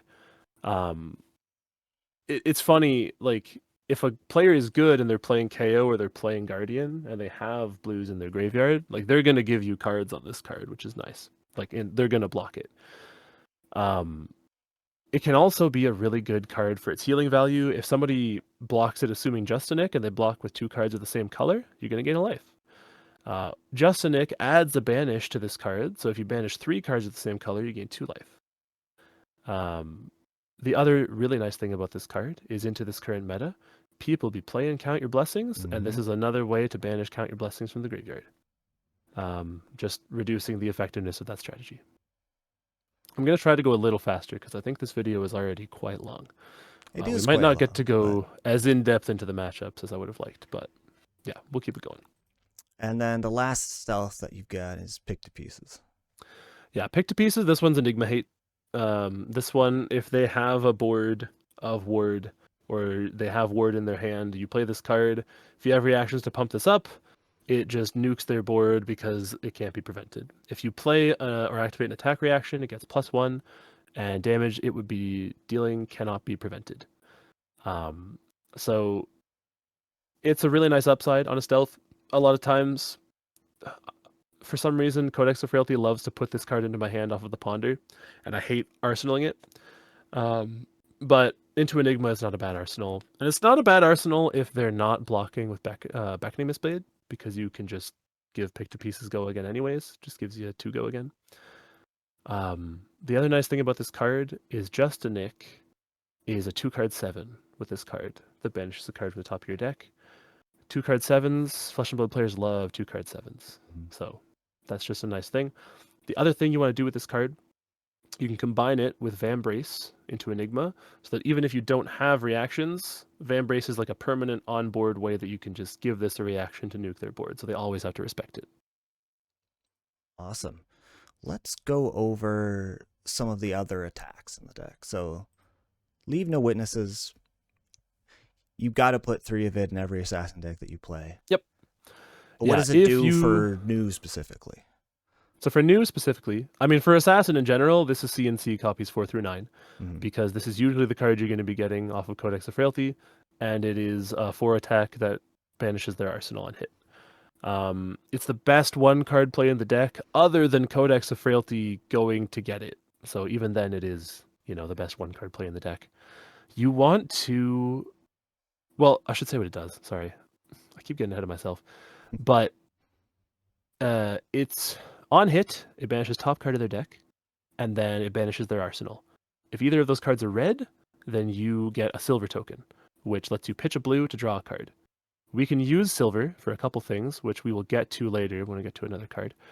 But mostly we're here for the arsenal disruption. So you want to block early with it if the opponent isn't arsenaling yet. So it's not great to play out when the opponent has no arsenal, unless you're trying to fatigue them and banish cards from the top of their deck. So if you see it early and the opponent isn't arsenaling, you can block with it early because we want it in our graveyard to go fetch with Codex Frailty. You could also do a funny play, which I've only done once, which is if you banish an opponent's Call to the Grave early and you see a chi, you can use Call to the Grave to put your own Leave No Witnesses in your graveyard to go recur it. That's crazy. That is just how good it is to have one of these engrave. Your dagger is not great with this card. If you swing a Spider's Bite and it nerfs attack actions to block for 2, then they still give 2 attack actions to cover this card, like they already had to give 2 things to block it. Unless you have a Venomous Bite or a Hiss, in which case it makes it harder to overblock, and you're going to pump it higher than 4. So, basically you just use this as your bread and butter 0-cost disruption that banishes from Arsenal, and you use it to set up good Codex Frailty plays. All right, and let's talk about the only other contract in the deck, and that's Surgical Extraction. So this one, I love Surgical Extraction. It's my favorite Arachne art. It's my favorite Arachne card, and it's a blue assassin card that's good, which is very, very good for new. So this one is kind of like Leave No Witnesses, but it costs 2. Still attacks for 4. It says if it hits, banish top card of their deck, and then look at their hand, banish a card of your choice. If they banish a blue, if you banish a blue, you get a silver, which we'll talk about later. So if the opponent is disrespecting Beckoning Mistblade, this card is insane. So it's one of the things you have to think about as the new player is how often are they respecting Mistblade? If they are completely disrespecting it, and you haven't conditioned them yet to need to block it, it's worth it to hold this card and hope that you get that Mistblade. Because it's a blue, you can pitch it if you don't get the hit. But if the Mistblade hits, this is 5 go again on hit, banish a card from their hand, which is insane. It's another good 2-card hand because you pitch a blue to this, attack for 4, you're floating 1 mana. You can use your your Arousing Wave. If you have another reaction hand you're floating 1 mana on, you can use that too. You can give this go again with Stilettos. It's very nice. I mentioned it being blue, which being good for new, is because you can play a chi in response to this card, and then use Mask of Recurring Nightmares to banish either 2 cards, or if they block this, just get the banished card from hand anyways. The nice thing about this one as well is it's one of the rare ones where you get to choose any card from their hand, and you really want to take your time with that. And map out the opponent's turn with each card. So don't just take a power card if you can take the blue that they need to make that hand work, because then they have that power card in their hand still, but it's bricked, right? So you don't just see the most expensive, nicest card in their hand and take it. You really want to map out what does their hand look like with each card that I take away. You can take your time on that. The other thing, which I mentioned earlier with Bonds of Agony, is you want to track their hand. Track whatever cards they have left, track what goes in Arsenal so that you have the information you need to be sending more disruption later. Yeah, and definitely, it might feel weird to have them keep the power card in their hand and then arsenal it, but you're a deck with 6 copies of CNC and then 3 copies of cards to go get them back. So it's not unlikely that you would take their blue, get a silver, make them arsenal their power card, and then destroy it next turn. Yeah, exactly. That's a really good point. Speaking of destroying arsenals, let's move on to the next card. The unofficial assassin generic. Yes. This card is already busted in most decks, and some decks get to abuse it, like Ira, who's coming out soon, which I know you're excited for. Gets to give this card +1. Kayo oftentimes gets to give this card +1. We get to give this card +1 too with our Fang Strikes. We also get to give this card Go Again really easily with our Slithers. We also get to play 9 copies of it because of Codex of Frailty and Leave No Witnesses. For those of us that don't know what this beautiful, amazing, wonderful card does, it is a 6 attack that costs 2, that on a hit destroys all cards in an opponent's arsenal, and they cannot play defense reactions into it. People love to play defense reactions into Assassin, and this card says, no, you don't get to play your defense reaction. Particularly, arsenaling defense reacts is really good into Assassin, because if you play Leave No Witnesses and they have a D-react in arsenal, they just D-react. If you're threatening like a big pumped up Bonds of Agony and they have that D-react in arsenal, they can cover it. But you play the Codex, you play the Command and Conquer, sorry, all of a sudden they're really punished for putting that card in their arsenal. All the plays I mentioned before with 2 costs, CNC is the main one. You pitch a blue into it, you float 1, you activate a Rousing Wave to give it the +1, or you activate the Stilettos to give it Go Again. You can assume that an opponent has that D-react in arsenal if they've been sitting on it for a while. So you really want to think about what they have in arsenal when you play this card. So, like, sometimes an opponent might just like block out and pop 1 card in arsenal. Sometimes that's a D-react, sometimes that's a power card. If they do that, this card is likely very important. If they just had an extra card lying about in their hand and they just didn't get to use it, and they held 4 cards and just arsenaled the 1, it might not actually be that huge a card. They might just have wanted to arsenal something. So because we have so many on-hits in this deck, like, you really want to think about when it's best to threaten the arsenal, and those are some situations where it's the best to do that. The other thing is, frequently in Uzuri, you would play Codex to get Leave No Witnesses, and you do that too in New. But because New has so many blues, you can actually much more reliably play out the CNC off of Codex. What you can do is line it up with just holding a blue and a Codex. You pitch the blue to the dagger, you play Codex. If you have a Tunic counter, you get the CNC, use the Tunic resource, play CNC. There are a lot of different ways that you can float 2 resources and play CNC off of Codex, which I'll cover a little bit when we get to Codex. But we can move on for now. All right, and let's just talk about, this is a mid-range staple, but Yes. it does something particularly interesting in New. Yeah, so this one, it's the Hand Fixer card. It's a pitch stack enabler. It's an extender. It's a 2-card 7. It's everything you could possibly want. It's a 3-block. You can use this on all red hands to make them not suck. Extenders are also great in general in Assassin. What I mean by extenders is things that have sources of Go Again that are just damage. They're really nice because your opponent doesn't want to block them. And so if you send Go Again, you're likely going to get that damage. What Do You Strike does, for those of us that don't know what it does, you play Enlighten Strike, you bottom a card from hand to the bottom of your deck, and then you can either give this card +2, you can give it Go Again, or you can draw a card. So if they do block this when you give it Go Again, they get punished if you have an on-hit to follow up with. So if you have like something that's a disruptive card. If they don't block it, and you send 3 of these, that's 15 free damage over the course of the game. That's pretty good. You want to avoid bottoming blues if possible, unless you can follow up with the red in your hand, because then it becomes like a 3-cost 5 Go Again, which is not a fantastic play. But you can also bottom cards with no mana cost, so cards like Fang Strike and Slither off of your arm piece or leg piece.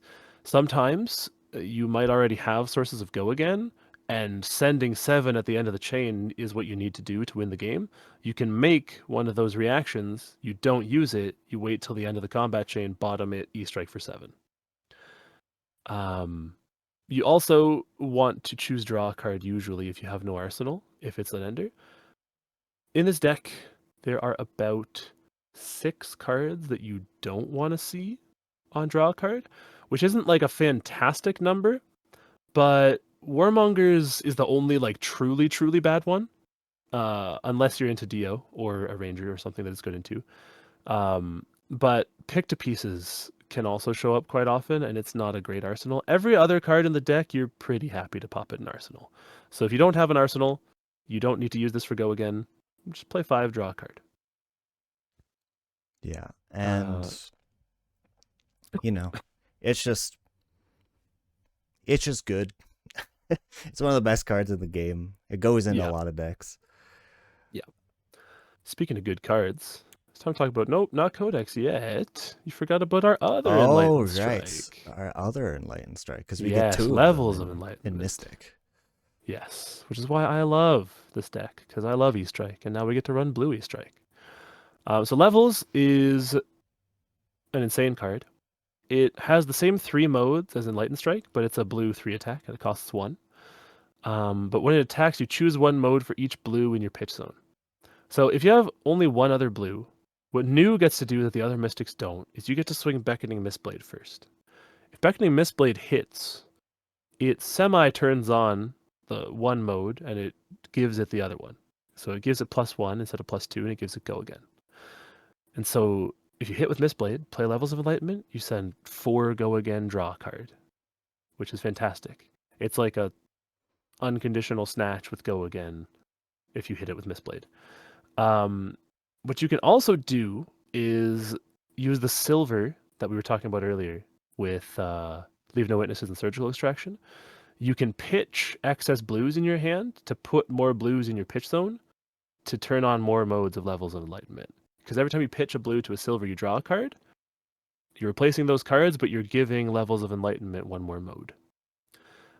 You can also, to give it more modes, you can play it and respond with Chi, transcend the Chi, activate New to get 2 modes. Now, some people, and I was one of those people when I first started playing this deck, thought that you could play this card, move to reactions, and then like pitch a Chi to Mask of Recurring Nightmares and turn on a second mode. Doesn't work that way. You don't get to gain modes when you put more blues in your pitch zone. It gets the modes when you play the card, and it can't gain modes after that. But as far as reactions go, there's one more neat thing about this card that a lot of opponents won't be thinking about, particularly at the end of the game, which is that Venomous Bite and Hiss both work on this card. So a lot of times when you play an Assassin card, opponents might overblock or, respect that you might send a reaction. But if they're already low and you play Levels of Enlightenment, it's very unlikely they're going to overblock. So you can just play Levels of Enlightenment with Go Again, or for +2, the exact block, you play Venomous Bite, and lo and behold, you've just pushed them over to lethal. You can also, choose just draw a card on this card, then play Hiss, give it Go Again, and then you can keep going on with your turn.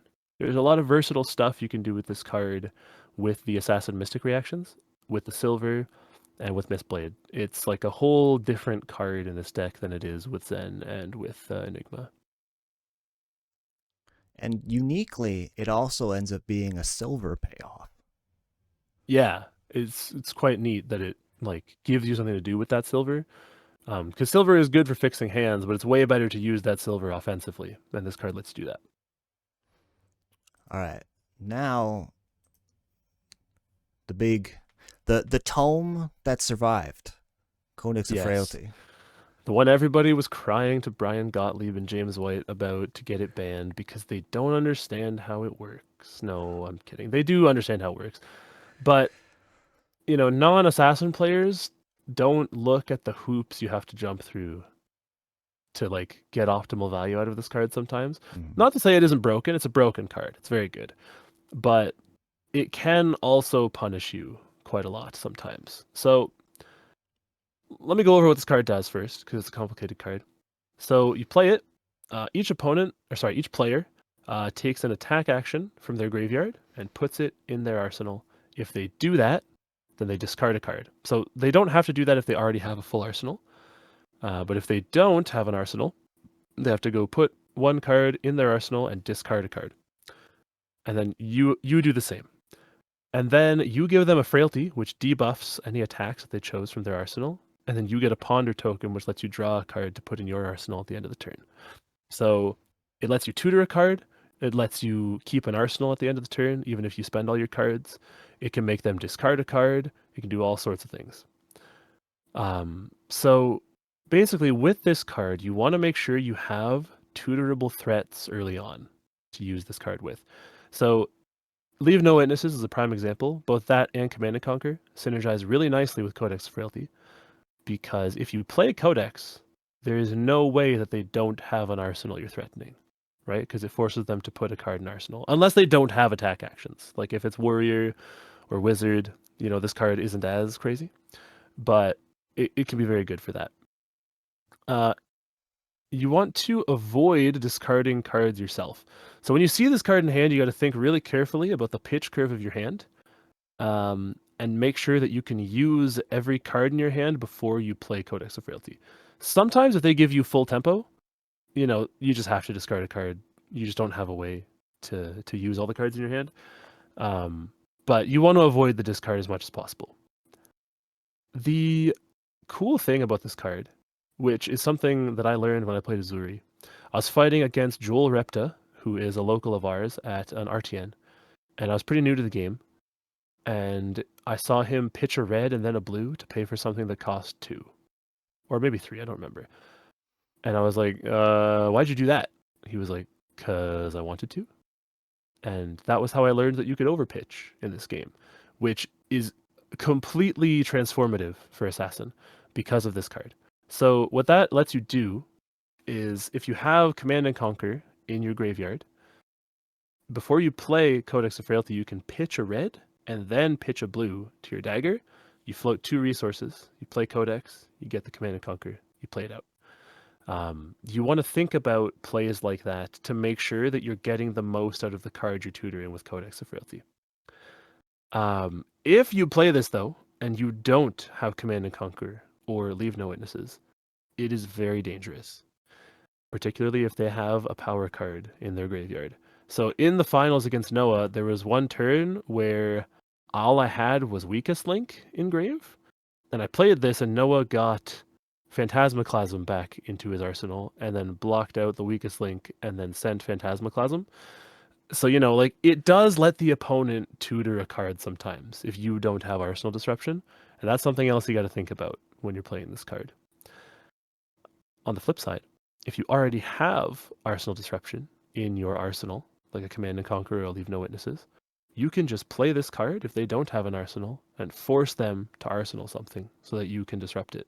So it makes them discard a card, gives them an arsenal. It means that you can play out your threat. They also don't know that you have a Command and Conquer necessarily, so they don't get to just get a bad card assuming that they're not going to get it. They might, go get a good card, discard something else, assume they're going to get to keep that good card. The other thing I want to talk about with this card is Go Again combos. This is like the biggest enabler of double or triple disruption, because what you can do is you can use your stilettos to float the resources to play with after.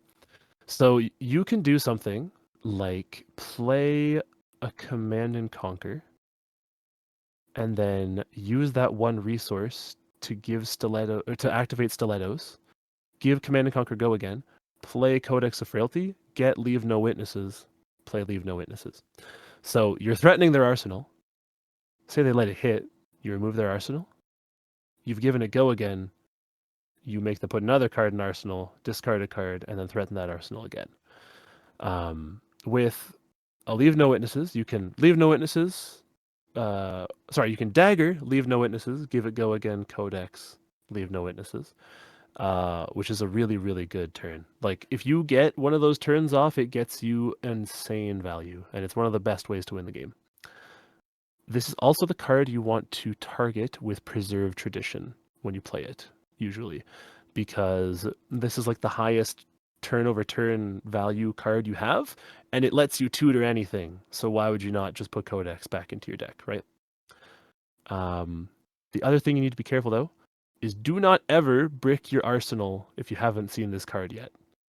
So if you've seen no copies of Codex, you might not want to arsenal Justinic. You certainly don't want to arsenal Pick to Pieces or something like that, because if you put something that's hard to play in your arsenal, and there's a high chance you're going to draw Codex of Frailty, this card is worthless because you can't tutor. It blocks for 2. It's a yellow, not a blue. It can let the opponent tutor. It's terrible. So you don't want to brick your arsenal unless you just really need the value of that arsenal and you've already seen some copies of Codex of Frailty. If all 3 are waiting for you, do not brick your arsenal. I think that's everything on Codex. Yeah, did we mention that you have to pick the card first? Oh yeah, I should talk about that sequencing. Yeah.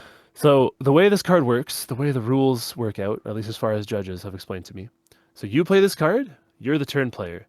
You choose a card from graveyard to tutor first, and you show them what it is. Then they choose a card from grave, show you what it is. Then you discard a card, then they discard a card. So what that means is you have to show them the piece of disruption you're getting before they pick their card. So you have to show them you're getting the Command and Conquer before they choose what to put in their graveyard. So, make sure you play ethically with this card and you don't rules shark anyone and like wait and see what they put in their arsenal before you pick yours. Make it clear you're going to pick the card first, then they pick the card. All right, and that leaves us with the reactions to talk about, and then the Warmongers, which we'll get into later. Yeah. So let's talk about Justinic, one of the craziest zero-cost reactions in the game. I know, this card is insane.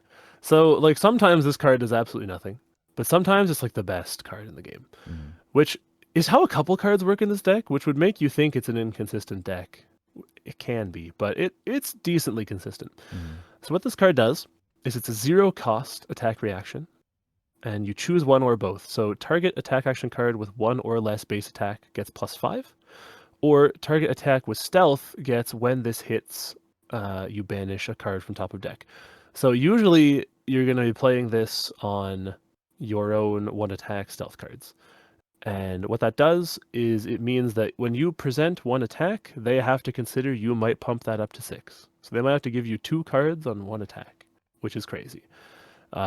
Very, very good players will sometimes have to assume you have Justinic, because if you do, it ruins them, and block it. It's kind of like Pummel in that way, but as a 0-cost. Now, it's an amazing 2-card hand, but it is a risky arsenal. You need to count how many stealths you still have in deck if you see this late to see if a stealth is going to come your way. And you need to think about if you have codexes that are impending, because if this is in your arsenal and you see codex and no stealth, it bricks your hand. That being said, you don't over prioritize it as an arsenal. Like, a consistent threat in arsenal is better than this, but I've seen some people get punished for having this in arsenal, and I have occasionally, but far, far, far more often, this works out in arsenal, and it's good to have in there. It just synergizes so well with so many of your cards. Like, it makes every stealth card so much better, and it synergizes with all of the banish effects of those stealth cards. So, like Persuasive Prognosis, Justinic makes that card banish an additional card, which could gain you 1 more life. Art of Desire Mind, it might make you banish an extra blue, draw yourself a card, gain 1 life. It gives that effect of banishing an extra card to the stealth card it's targeting. But when you play it, there is something very important that I've not yet been rule sharked on, but I could have been, which is when you play the card, you have to declare what modes you're choosing. So if you just say, Justinic, this card now attacks for 6, you have not declared that you're giving it the extra text of banishing an extra top card. If you hit with that card and you didn't declare you're giving it that effect, your opponent can call a judge and say, hey, they didn't declare that mode. So you need to be very careful that you've declared both. And if you're playing against new, it's not rules sharking if they don't announce their triggers, right? If they just don't say it, then that's their bad. So as a new player, be better than that. Remember to announce your triggers. It's only good with Bonds of Agony if you have a guaranteed way to activate 2 more reactions. So there are like some hands you'll see where you've already used your equipment. You'll see a Bonds of Agony, a Justinic, and no more reactions, or like 1 more singular reaction. It's not worth forcing that. Like that's just a vanilla 6 damage. It's not that good. But what is good is the one secret sauce play that you can do with this card, which is if your opponent has any 1-attack blue cards in their deck, which a lot of cards do, a lot of decks do, particularly Zen, who is now coming back into the meta, you can Justinic a blue 1-attack late in the game, which I have done. 100 wins or something like that. Yeah, like blue 100 wins or Biting Breeze or anything like that. I've killed Connie like that at least twice. Just like playing out blue ninja attacks and then Justinicking. It's brutal. You can even Justinic a Crouching Tiger. Oh wait, no. Is it 1 or less? Yeah, it is 1 1 or or less. less, yeah. Yeah, so you can, if you play like a Zen card that generates a tiger, and then you attack with a tiger for 0, Justinic, and you have a +5. So there's lots of sneaky things you can do with this card. Yeah, but for the most part, you're always using both modes because, all of your stealths, like it's not necessarily, there are a few matchups maybe where you wouldn't want to banish the card off top. If you know for certain that Levia has like a ghostly visit on top of her deck, or like the second card from the top off of like a pitch stack thing, that's like the only instance I could think of where you don't want to announce both triggers. But so you announce both triggers on your stealths every time. Yeah, every single time. Like I can't see a reason why you wouldn't. And then so let's talk about the other reactions. Venomous Bite, notably the only 2 of in the main board. Yeah, so I used to run this at 3. I did say New is a consistent deck, and I have found her to be mostly consistent. But the thing that makes her inconsistent is something that people have dubbed the Runeblade problem, which is when Runeblades see a hand with all non-attack actions and no attack actions, or vice versa. As Assassin, if you see a hand full of attack reactions and no attacks, your hand does nothing. So you need to be careful about the density of attack reactions you have. Now, that being said, Venomous Bite is crazy, so we still want to run it, but you don't want to see it so often. The other tricky thing about it is that it can only target Assassin or Mystic attacks. So if you see this line up with a Command and Conquer, it does not work with that card.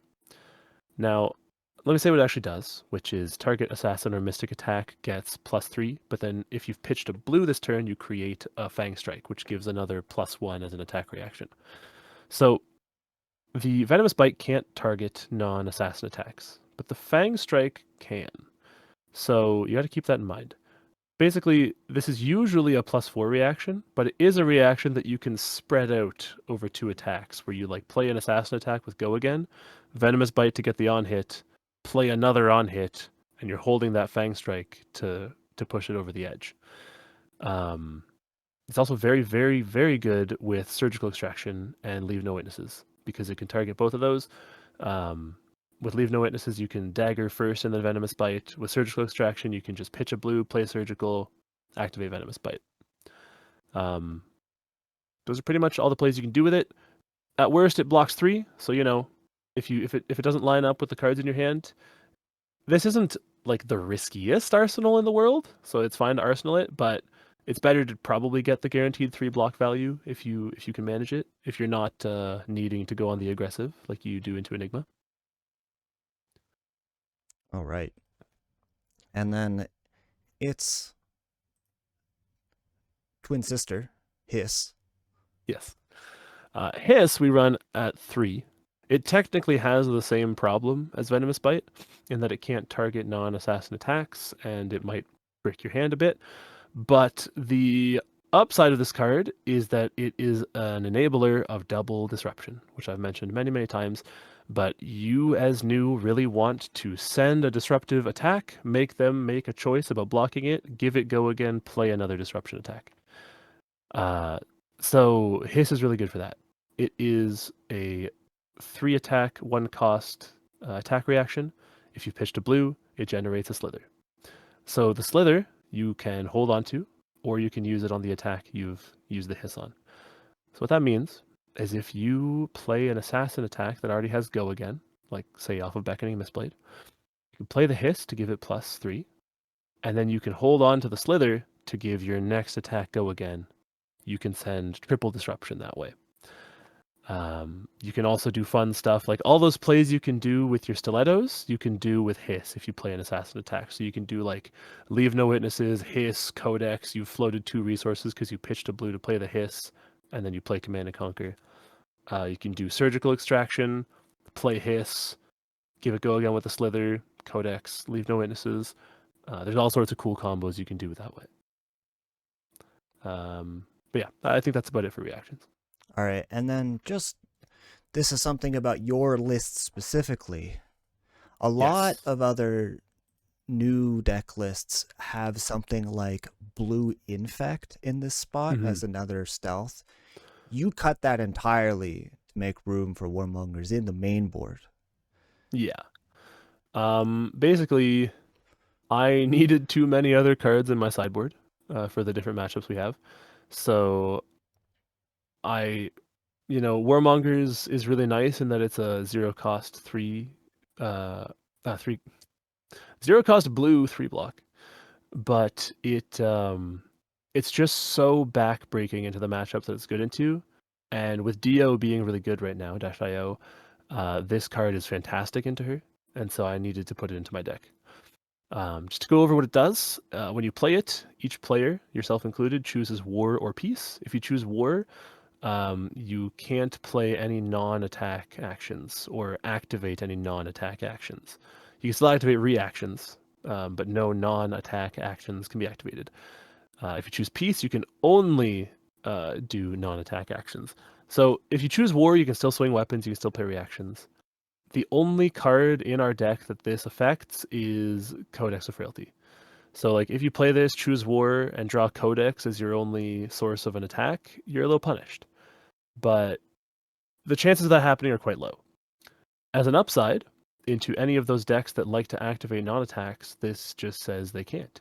So into Azalea, it means she can't pump any of her arrows. Into Runeblades, they can't use their good non-attack actions. Viserai can't turn on his ability. And into Dio, what this does is she can't play out any of her items while she's under this effect, and she can't activate effects of items. So right now, Cerebellum Processor is cracked, and Dios are using it to draw cards. If you see Cerebellum Processor, Warmongers robs them of a whole turn of above rate Cerebellum Processor plays because they're still going to lose the Steam counter from it, but then they can't draw a card that turn because they can't activate it. So, it being that good, if it bricks you, my thinking is that, like, if Blue Infect was the card that in your hand was going to make your hand work, it wasn't that great of a hand to begin with. There's no You're disruption. probably already on the back foot. Yeah, like there's probably no disruption unless it's like Blue Infect and a Chi. But the upside of playing Warmongers is just too good, I think, to give up right now. Maybe the meta changes. Maybe we take this out, put Blue Infect back in. But for now, Warmonger stays. Yeah, definitely post Rosetta. It's just like, if you are a deck that isn't punished by Warmongers, then you should be playing it. I think so anyways. As long as you can use it well enough. Because, like, New can... Like, she has a lot of go again for an assassin. So you can do the ninja thing where you send a few things with go again and then Warmongers. And then you can also just block pretty efficiently and then send Warmongers, which is something quite nice to do. Yeah, like I'll see Guardians not play it sometimes because they don't have enough go again. So for them, it's like giving up their whole turn to play it, which sometimes isn't worth it. Especially if something like Spinal Crush will do the same thing. Yeah. But for decks like Ninja and Assassin, it's just like unconditional, your combo turn does not work. Yeah. But I think that is the end of our main board. So I think it's time to move on to the sideboard. So let's talk about the equipment that you got in the sideboard, and we'll start off very simple. Start off with Spider's Bite. Oh yeah, I guess I technically put Spider's Bite in the main board, but it should be in the sideboard because Yeah. you swap it with Arcane Lantern and with Scale Peeler. So you use Spider's Bite into everything that isn't Teklevossen, Zen, or a Warrior. Spider's Bite is just generically really good. Or a Wizard. So like if you're going to replace it with Arcane Barrier. Any deck that likes to block with attack actions or plays a lot of attack actions, Spider's Bite just makes it really awkward to use those on the defensive. So it's very, very good into defensive decks that like to block with attacks, like Guardian or Mechanologist. I know some players run Scale Peeler into Guardian. I don't personally like to do that. I like the case could be made to do it, but I like debuffing their cards from their hand because I think Assassin can disrupt their hands well enough that if they greed and they don't block with those hands, they don't get to swing a very good hand back into you anyways. Yeah, that's about it with Scale Peeler. Oh, it having piercing is also very good because they can't block it with armor. So yeah, And that's Scale everything Peeler. for Spider's Bite, and then Scale Peeler. It's the same deal, but for debuffing equipment block. And you said what matchups that you really like it for. Yeah, so this one on hit, instead of debuffing their attack actions, it debuffs the block value of their equipment by 1. So Zen likes to shove his equipment. He's not as incentivized to do that anymore, but equipment blocks are kind of his only way of dealing with new. And so if you can make it harder for him to do that on a disruptive turn, Scale Peeler is very good. Into Warrior, they don't run many attack actions. They might run 3 to 6 maybe. So you want to debuff Valiant Dynamo, or you want to debuff like their big fridge of equipment if they're on like Dawnblade Dory. And into Teklevossen, this card is cracked because it also debuffs all of their Evos, even if they're blocking from hand. So this card is very good. That's pretty much it. And you know. Oh, actually, sorry. There's one more thing. Oh yeah. Particularly into Warrior, into dual wield Warrior, you want to prioritize Scale Peeler.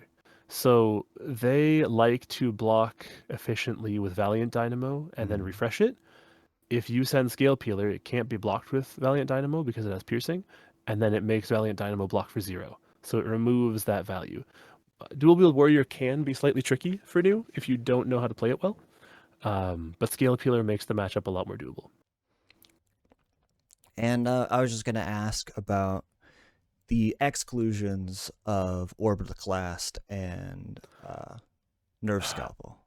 I wish I could bring them, but Assassin has like a bajillion daggers and needs, 12 total equipment in its list, I think, is what I'm running. There's just no room to run all those daggers, unfortunately. So you just picked the ones that you felt like were the most applicable to the meta. Yeah, like in some universe where Wizard becomes like the main thing, maybe Orbitoclast sees play. If like Dorinthia takes over the meta eventually, like Orbitoclast Nerve Scalpel is very good into her, but we don't have any of those cards because she's not super seeing play right now, and there's just no room in the sideboard. All right, and then so is Arcane Lantern? Is that your go? Like when you're bringing an AB for Rune Blades, is Lantern what you like to do? Yeah, Rune Blades, unless it's Florian, aren't really going to want to block with attack actions very often. Maybe Turtle Burst Viserai a little bit. So I find more value in having the block value on my equipment and having the activations on them for the reactions. So yeah, I just run Arcane Lantern with Beckoning Mistblade because Beckoning Mistblade always threatens something no matter what the deck is. And then Arcane Lantern just means we still get to keep the rest of our equipment. All right, and then the new expansion slot cards that we talked about earlier. Yeah. Are you always bringing both of these into all of the wizards? Yeah. Yeah. I think so. I haven't done a ton of testing into Oscillio and Verdance. I think Verdance is quite likely you run AB3.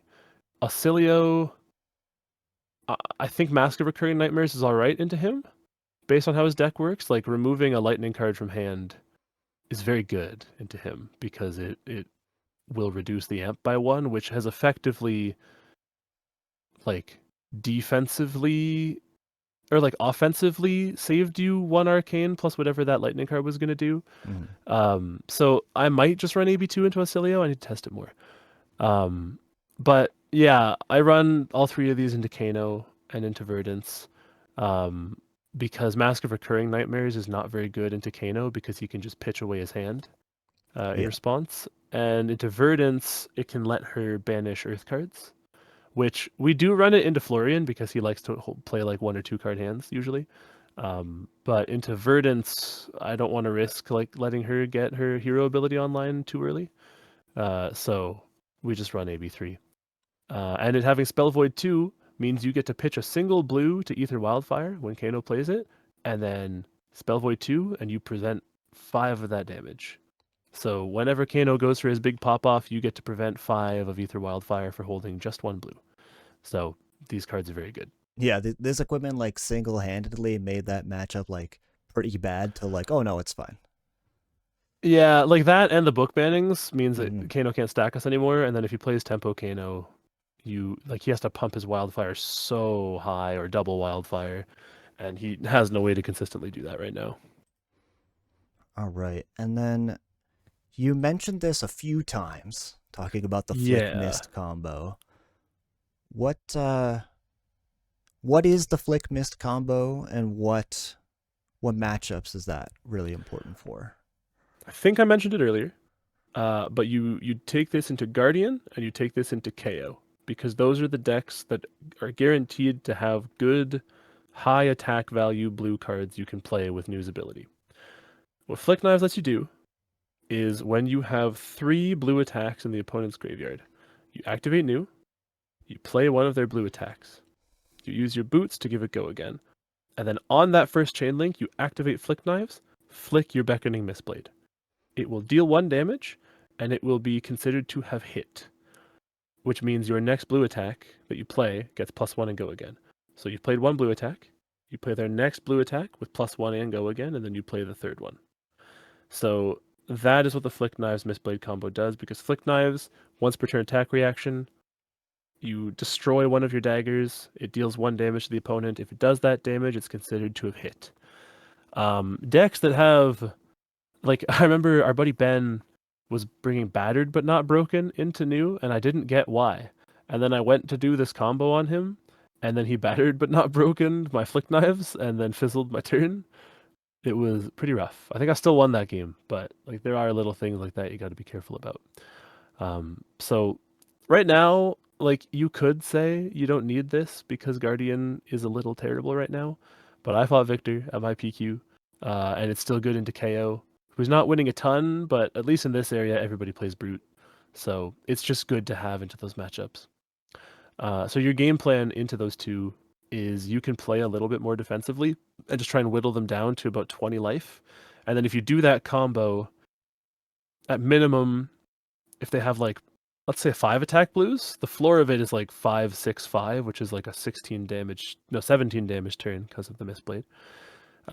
If you see like an 8 attack blue from Guardian, the damage is astronomical. It deals almost 20 damage. Sometimes you can deal more than 20 damage. And it just really puts them on the back foot. It should secure you the game. Definitely become more relevant when the Jarl deck comes out. Yes, when Jarl comes out, I want to play Jarl so bad because I love ice, but Flick Knife is going to be very good into him.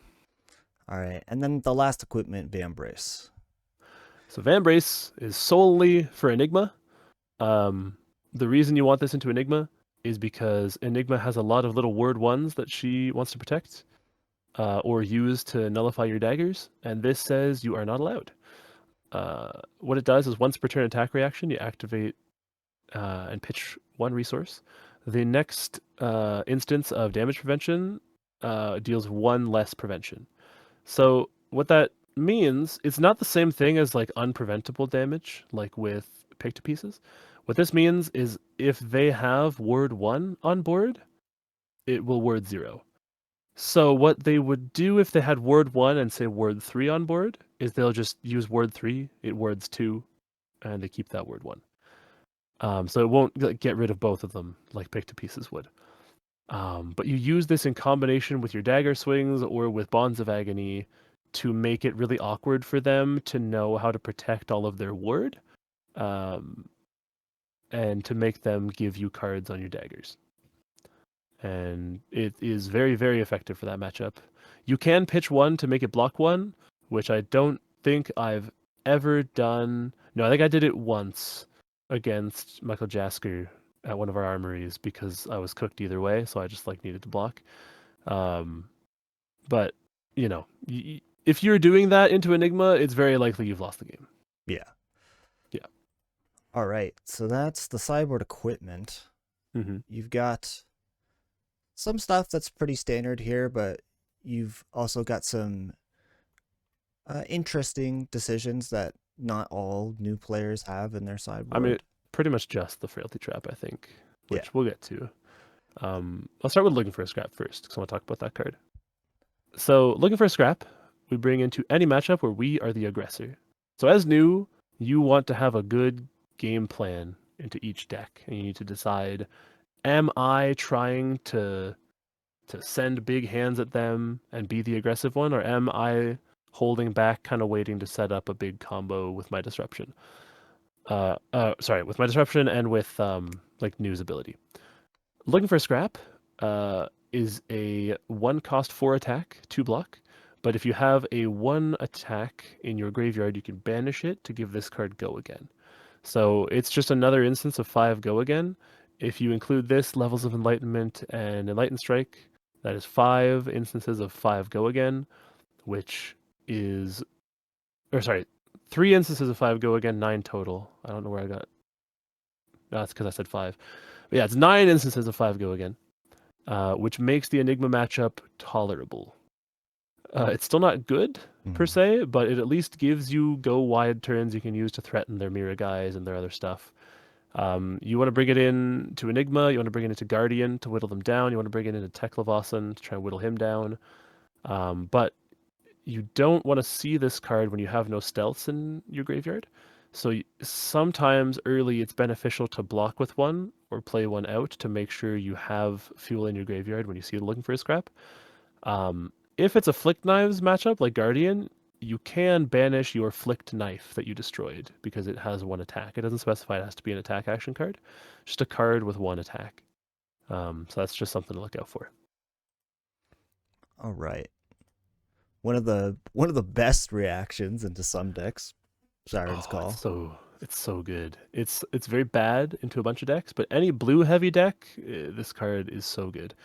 Not just blue heavy decks, but decks that rely on holding a blue. So like Viserai quite likes having at least 1 blue in his hand to play his turn out. When Katsu wasn't deceased, he likes to hold 1 blue card. Taking that 1 blue can be very effective. And so what Siren's Call does is it's a 1 cost reaction. You look at the opponent's hand, and then you choose a blue card, so you can't choose a non-blue card, and you add it to the chain link as a defending card, and if you do, you draw a card. So you can activate this on a dagger.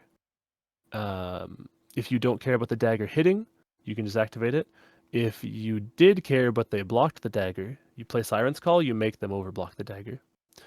You can use this to guarantee the on-banish effects from your stealth cards, like Persuasive Prognosis gaining you life, or Art Desire Mind drawing you a card gaining you +1, or +1 life. But you don't want to rely on this connecting. Like, even in the finals against Noah on Enigma, I played this one time and he had an all-red hand. It happens even in blue heavy decks. So you can't rely on drawing that card. If this is the one resource you needed to play out the Command and Conquer after the Go Again, you cannot assume you'll get that card. That being said, if it does fail, and they had that all-red hand, any deck you would bring this into, they probably have a terrible hand anyways. And now you've seen their hand, you know what it does. The other thing this card does, same thing as with Surgical Extraction and Bonds of Agony and Persuasive Prognosis, it gives you hand knowledge. So when you play it, keep track of what all is in their hand. But I won't harp on that point. Let's move on to the next one. All right. Weakest link. So weakest link is to be run into Brutes, into Dio, into Mystics, into Lightning Heroes. I think my Riptide sideboard, I didn't have enough cards that were good into Riptide, so I think I ran like one of these Mhm. because you can technically make them discard. Why can't I Raid remember the Razors. yellow Rain Razors? Thank you. My memory is terrible. But yeah, so this card is super, super good into all those matchups because what it does is when it hits a hero, you look at their hand, you choose a card without base defensive value, and if you do, they discard it and you draw a card. It's 2 cost, 6 attack, 3 block. So any of those decks that have a bunch of no blocks, this attack threatens to discard a card from hand and draw you a card. Even if it doesn't, you get to look at their hand and know exactly what they're sending at you next turn to make your blocking decisions. This card is interesting, particularly into Mystics, because it's better in the late game. It's still good to send early to try and deny them transcending, but the longer the game goes, the higher the chi density of the deck is, like the ratio of chi cards to other cards. Mhm. And so it's very useful sometimes to just early pitch this and save it for later when you know you're going to get some value off of making them discard the chi. Or like in Enigma's case, like if she has multiple chi, she can't pitch at all to her ability in response. I think that's about it for weakest link. All right. Erase face. So raise face, we run into Mechanologists, Earth, Lightning, basically any of the elemental talents, Viserai, and Vynnset. I'm slightly iffy on running it into Vynnset. I'll explain why in a sec, but what a race face does is if it hits a hero, then all their cards lose their class and talent types. So it's a 2 cost, 6 attack, it's 2 block, which is unfortunate. But what that does to those decks is Mechanologists can no longer boost. Dash.io can't play items off the top of her deck because it specifies Mechanologist items. Earth heroes lose their like decompose triggers, they lose their hero ability, they lose like a whole bunch of stuff in that regard. And then lightning heroes, it's like not as guaranteed good into, but like it turns off Volzar into Acilio, and it means Aurora can't swing Starfall with Go again, and she can't activate her ability to get an embodiment of lightning. What it does to Viserai is it turns off Viserai's hero ability, which is like making the rune chance off playing Runeblade cards, and it also turns off every Go Again Runeblade non-attack because they specify that they need to give Go Again to a Runeblade card. So it means that they have to play out like a Go Tall turn. They can't do their Go Again shenanigans. Into Vynnset, I'm still not 100% on playing this card. It turns off some of the Go Again cards, but it doesn't turn off Shadow Puppetry, and it doesn't do anything to her ability to Rune Gate. So it can do nothing into her. It's not a high priority to hit Vynnset with this card, I think. All right. And then the last 3 cards we have. So we'll talk about the Sacred Art first. Not every new list runs the Sacred Art. Yeah, like part of me thinks that I just run this card because I have the Marvel of it and it looks really pretty.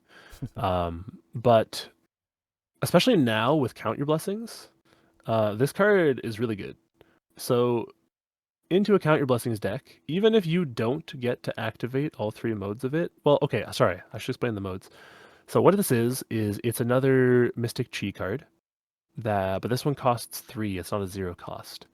And so you can only get all 3 modes if you've played a blue card first, and then you have to pitch another blue card to play it. So it requires like 3 blue cards in your hand to use to full effect. But if you've played a blue card, you choose all 3 modes. If you haven't, you only choose 1. So you can create a Fang Strike and Slither in your hand, or you can banish 2 cards from the opposing hero's graveyard, or you can transcend. So early game, you can just use this to just transcend guaranteed. Even if you don't see a blue that you can play, you can pitch one to just transcend and activate Mask of Recurring Nightmares. But what you can also do with it is just activate it to banish 2 Count Your Blessings from your opponent's graveyard. Mm-hmm. That's That's what I did into the Slab Dash. And so between this, Passover, and the other one, you banish several different copies of Count Your Blessings, and you make that card really, really bad. What we really want to run it for, though, while I was still running it before Count Your Blessings was a thing, is once again for the Flick Knives Mistblade matchup. You get to use this to guaranteed get 2 of their blue attacks from graveyard into their banish zone. Then you also get a Fang Strike and Slither to give stuff go again to play them out, and you get to transcend to activate New's ability. So this one like lets you do the really cool like 20-30 damage New plays with decks like that. That's why I like to run it. All right. Frailty Trap. This is a very unique inclusion. Yeah, this is something that Azuri players were playing back in the day when Dio first came out. I was running Cosmic Awakening and 3 copies of Sink Below, but I last minute cut those 2 cards. Like I cut 1 Sink Below and 1 Cosmic Awakening to put this in, because so what this does is it's a 0 for 3 defense reaction. When it defends an attack with Go again, you create a frailty token under their control for the rest of the turn. And so when Dash IO does a high octane turn, if you have a Frailty Trap and they boost, then you defend with Frailty Trap, gives them a Frailty. All those weapon counters they're getting on their big high octane turn that they want to shoot a bunch, it cuts the damage in half. So if they get the full 6 counters on their gun, this blocks 3 and then saves you an additional 6 life on that turn. So it becomes a 9 health defense reaction. So it's very, very good in that instance. It's also very good into Pistol Dash because when she shoots the gun, you say no blocks. She gives it go again with the item. You play Frailty Trap. It nerfs the damage on the next pistol activation. And if they were going to send multiple pistol activations, it cuts damage off of all of them. This didn't end up getting me there into Dilx's Dio. I just didn't line up with his big turn, but it did do nice things into the Slab Dash, but Slab Dash is already a good matchup. So I might end up cutting this card if I find that I don't need it into Dio. I was just really scared of fighting that deck, so I made this inclusion. Makes sense. And then Sink Below. Very, very Sink standard Below. card. Yeah, you just bring this into any matchup where you want D-reacts. I mean, that seems obvious, but so decks like Kayo, Guardian, Ranger, Assassin, any aggro deck where you want to be able to block somewhat efficiently and fix your hand, Sink Below. There's a reason basically every deck runs it. It's just very good, very consistent. Yeah, almost a main board card, but those pesky wizards make us have to take them out. It's also not run into Enigma. Yeah, you kind of got to be more Because- aggressive there. Yeah, at least in my opinion. You know, I don't ever want to see a hand that doesn't threaten damage into Enigma, because if you have one of those and they see a bunch of word, you lose. And you just can't clear their board. Yeah. So I like to not run Sink Below into her. So that's the deck list. Mhm. Would you like to talk just briefly about the kind of your game plan into the different matchups before we go? Yeah, this video is already really long, so I'm not gonna go like crazy in depth on like every card you bring into each matchup. We kind of went over that on the sideboard. I'm just gonna tell you like whether you should be playing aggressively and what kinds of disruption you're looking for into each one. So Dash IO, I'll start with. Dash IO is really going to be wanting to boost into you and set up items. So you are just trying to look for erase faces. You're trying to look for weakest links, and you are trying to just disrupt them as much as possible and conserve life because they are going to burn through a lot of cards in their deck. So it's kind of this delicate balance where you want to push aggressive disruption, but whenever you don't see good disruption, you do kind of want to turtle a little bit just to protect your life total, because you can fatigue them if they don't get to have their power turns. And New, more than any other deck, is able to try to deny them their power turns. Because Dio gets to like see the top card of her deck, like it's quite easy for a lot of decks to set that up. Because New so consistently threatens top card of her deck and has so many sources of hand and arsenal disruption, and gets to play Erase Face, there's a lot of different things you can do into Dio to make that matchup doable. Next up, I'm going to talk about Enigma. Enigma is a very bad matchup for New, but it is winnable. Where's she taking a split? You need to prioritize swinging daggers as much as possible while still keeping threats in your hand. and you need to prioritize playing out every single 5 attack go again extender that you have. You need to really, really think about how the Enigma can defend her board, and you need to think when she's probably just going to let it die, and how you can save a piece of disruption for after she's let all of that word die. So Siren's Call is also very, very important in this matchup. What she can do sometimes is if the blue in her hand is a chi, she can just pitch it to Enigma's ability, and then she will create a spectral shield. She will have no more blue, and then your Siren's Call doesn't do anything. So what you can do is you swing Beckoning Mistblade first and see, because sometimes they'll run Phantasmal Footsteps. Not always. I think Meridian Pathways is better, but if they pitch to Phantasmal Footsteps and they're not pitching to Enigma's ability, they can't pitch to anything else. Like they can't pitch to play their words to empty their hand of blues. So you have to kind of put them in those traps like that. You also want to try to hold on to poppers because Enigmas are running like Miraging Metamorph and Phantasmaclasm. If you can hold on to 2 poppers, that's fantastic because Phantasmaclasm is a terrifying card and I hate it. But yeah, basically, you just want to be as aggressive as possible and get the most out of every card in your hand. Only really block if you weren't going to have any other way to use that card in your hand, or if it's like the end game and you have to conserve life because you'll die. Makes sense. Next up, I'm going to talk about Aurora. Aurora, I don't think is fantastic for new, but what you're looking to do is you'd ideally like to go second, and you want to not just play hands that strip 1 card. You want to strip at least 2 cards from Aurora because she doesn't super care if she loses 1 source of go again. Like the rest of her hand is still going to be a good rate and she does more damage than you. So you really want to conserve life total and look for those spots where you can send double disruption. Weakest Link and Erase Face are fantastic in this matchup. Erase Face slightly less so, but there's a lot of instants in Aurora. If you know your opponent is on one of those non-attack heavy Aurora lists, so if you see that they're running Face Purgatory, you can play Warmongers as well because it turns off their Arc Lightning turn, and it means that they can't play stuff like, oh, I forget what it's called, but it's the non-attack from the First Strike deck. Oh, Sizzle. Sizzle, yeah, that's the one. Yeah. Thank you for your encyclopedic knowledge of cards. I do my best. But yeah, Warmongers is only good into those builds. It's not very good into the ones that are running a bunch of instants and no non-attacks. Viserai and Vynnset. Viserai, you are trying to just take blue cards out of his hand. This matchup can be tricky. You can deal with Rune Chance somewhat okay because you have a lot of blues, but the new Viserai builds are way more resilient to disruption. So you need to still be playing aggressively because turtling against Viserai is really hard because I don't know. I haven't fought him a ton as new, but these new lists, like they just don't really brick nearly as often, and it feels like they're always sending pretty good rate turns. So just peeling 1 card is often not enough. You want to play for those turns where you're sending more than 1, and you want to play out your big damage turns so that he's not whittling you down and getting into a spot where he can ignore your cards.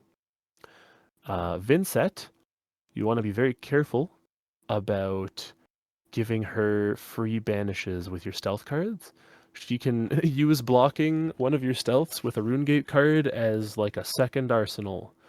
So you got to be careful about that. But what you can do is if you know you can consistently banish cards off the top with reactions, you can flood her like pseudo arsenal with a bunch of blood debt.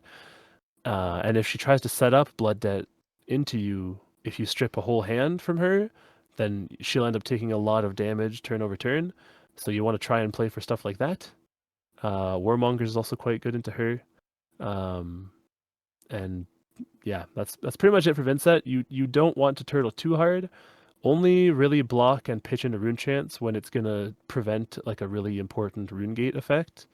Otherwise, you kind of want to be the aggressor as much as possible. Florian, kind of the same deal as with Vynnset, where he can banish Earth cards. off of blocking your stealths, and you can incidentally banish his earth cards from banishing off top.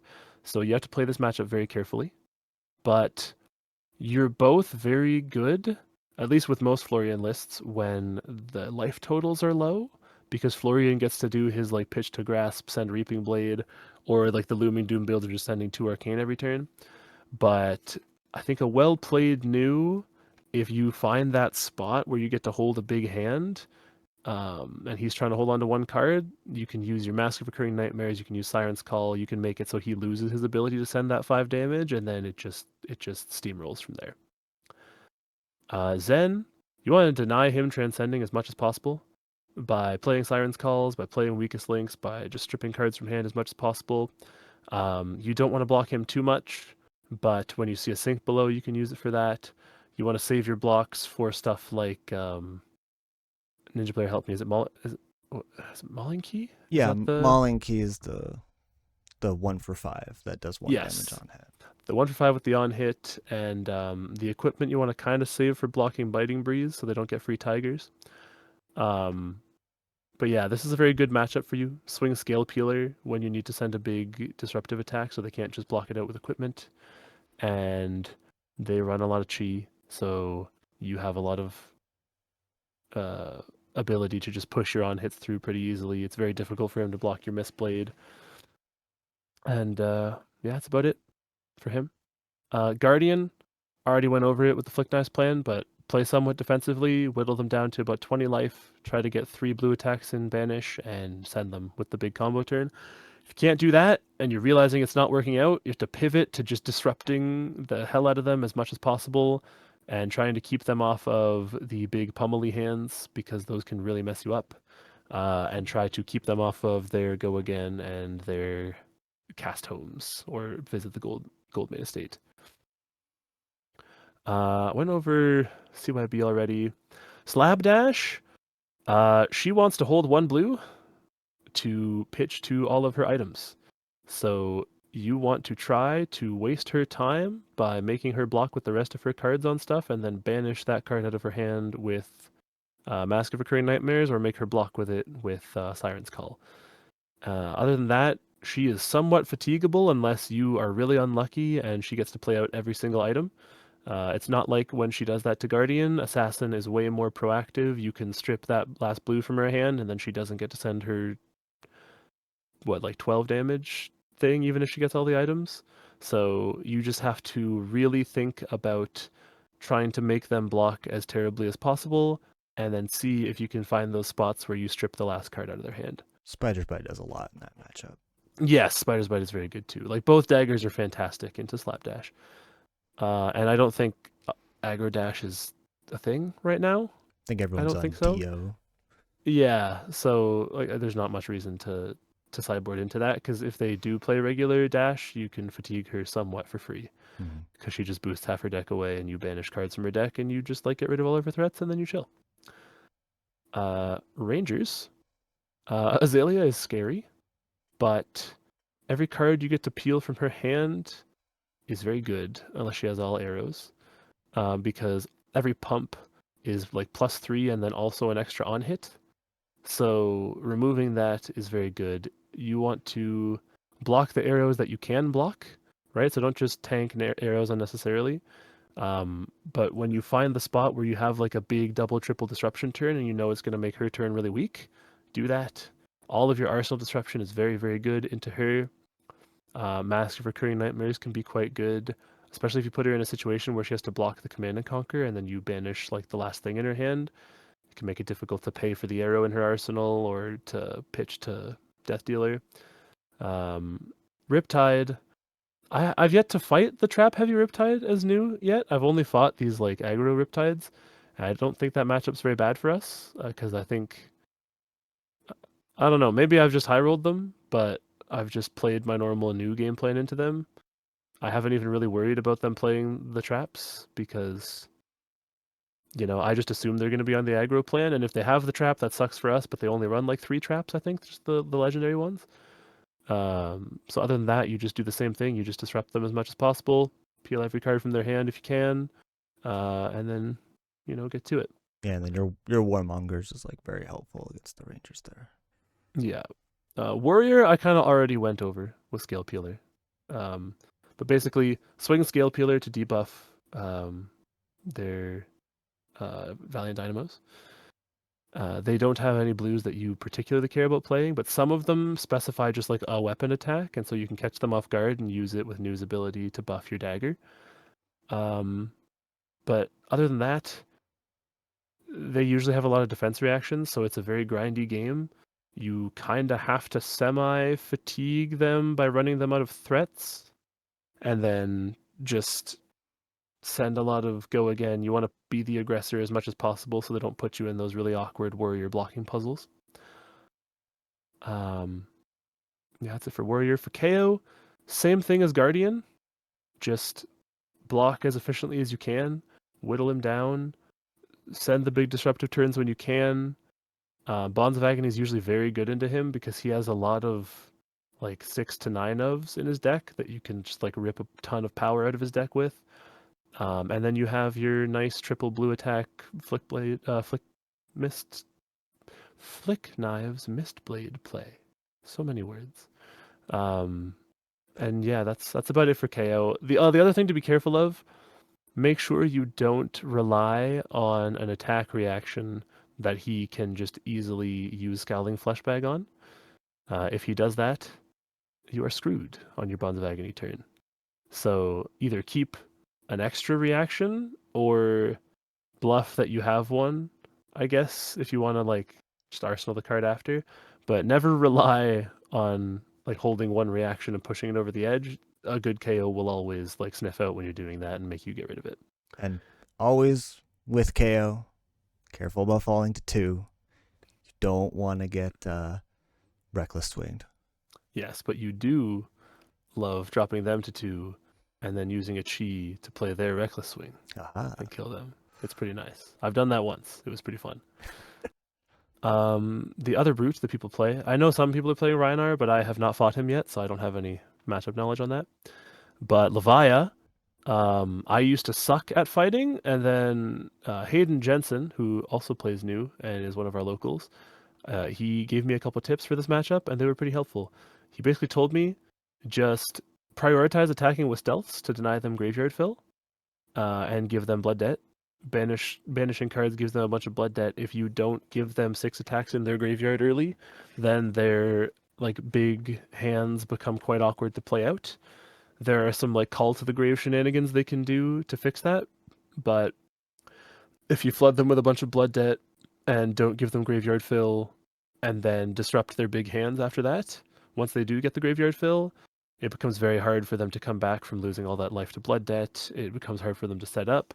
And then even if they do get to transform into Plasmafet, you've flooded them with so much blood debt that they will mill themselves to death. So, keep your life total up as much as you can. Just deny them the graveyard fill and play it patiently and then close it out once you see the opportunity. So are you avoiding attacking with daggers in that matchup? Yeah, like it's tricky. Sometimes like you can send Mistblade if you know you have ways to pull the rest of the cards out of their hand. Mm-hmm.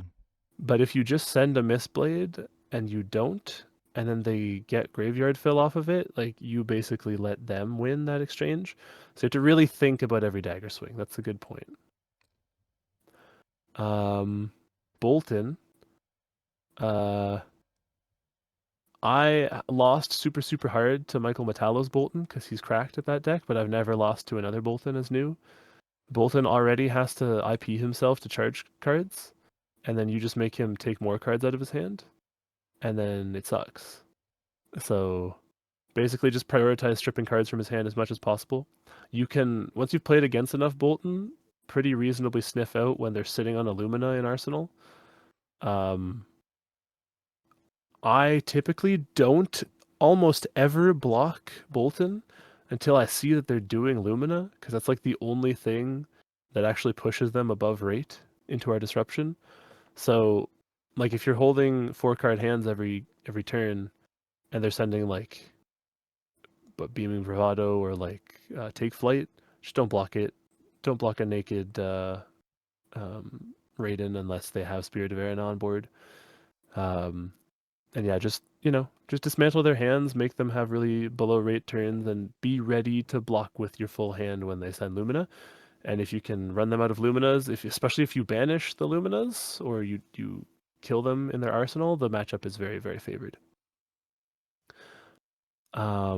Wizards, Kano now, you can mostly do whatever you want that involves holding one blue in your hand, because he has to luck out pretty hard to push past AB3 Spell Void 2 on his Wildfire.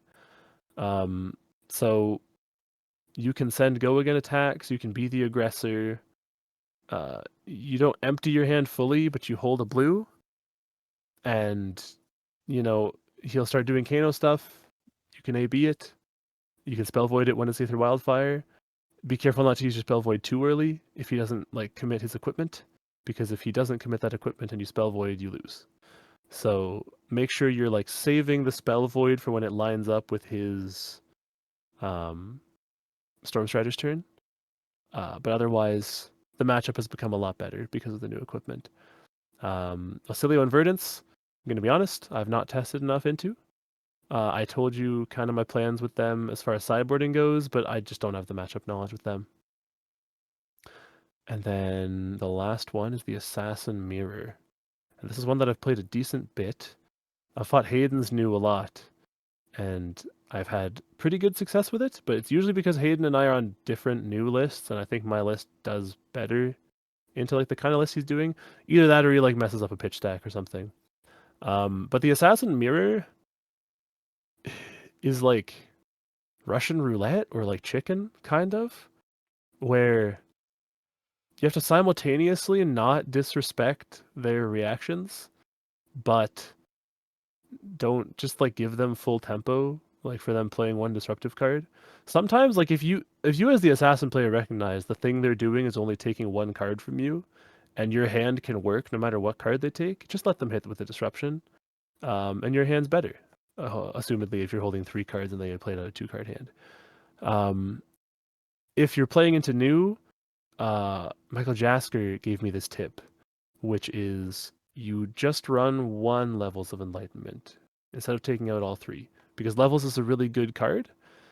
And if you hold it in hand when they hit you with Bonds of Agony, they'll see Levels and be like, oh my god, this idiot left Levels of Enlightenment in their deck, and then they'll banish that, go look through your deck, and you have no more copies.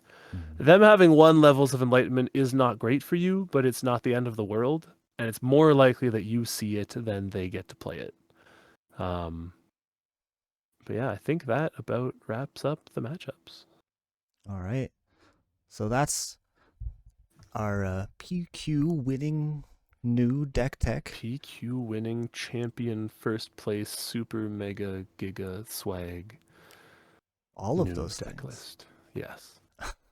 I was very happy when I won that PQ.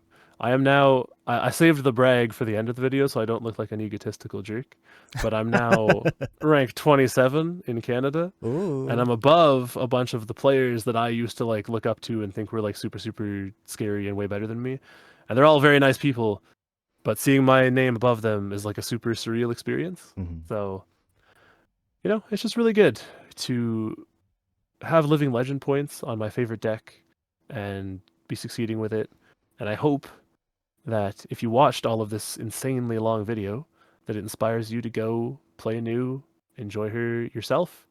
She is, in my opinion, the most fun deck in the game. She really rewards you specializing in just that one deck, and she also rewards you knowing how other decks work. So if you play other decks, maybe new will reward you for knowing how to play that deck. You never know. All right. But yeah, thank you for watching our first episode of Bloodrot Talks. The first time either of us have done anything like this in front of a camera. You can follow me on Twitter or Blue Sky Social. My name is Malcor on both those things. If you ever have any questions about playing new, I'm also Malcor on Discord. I lurk occasionally in the various hero Discords there. And thanks for watching. See ya. Catch you later.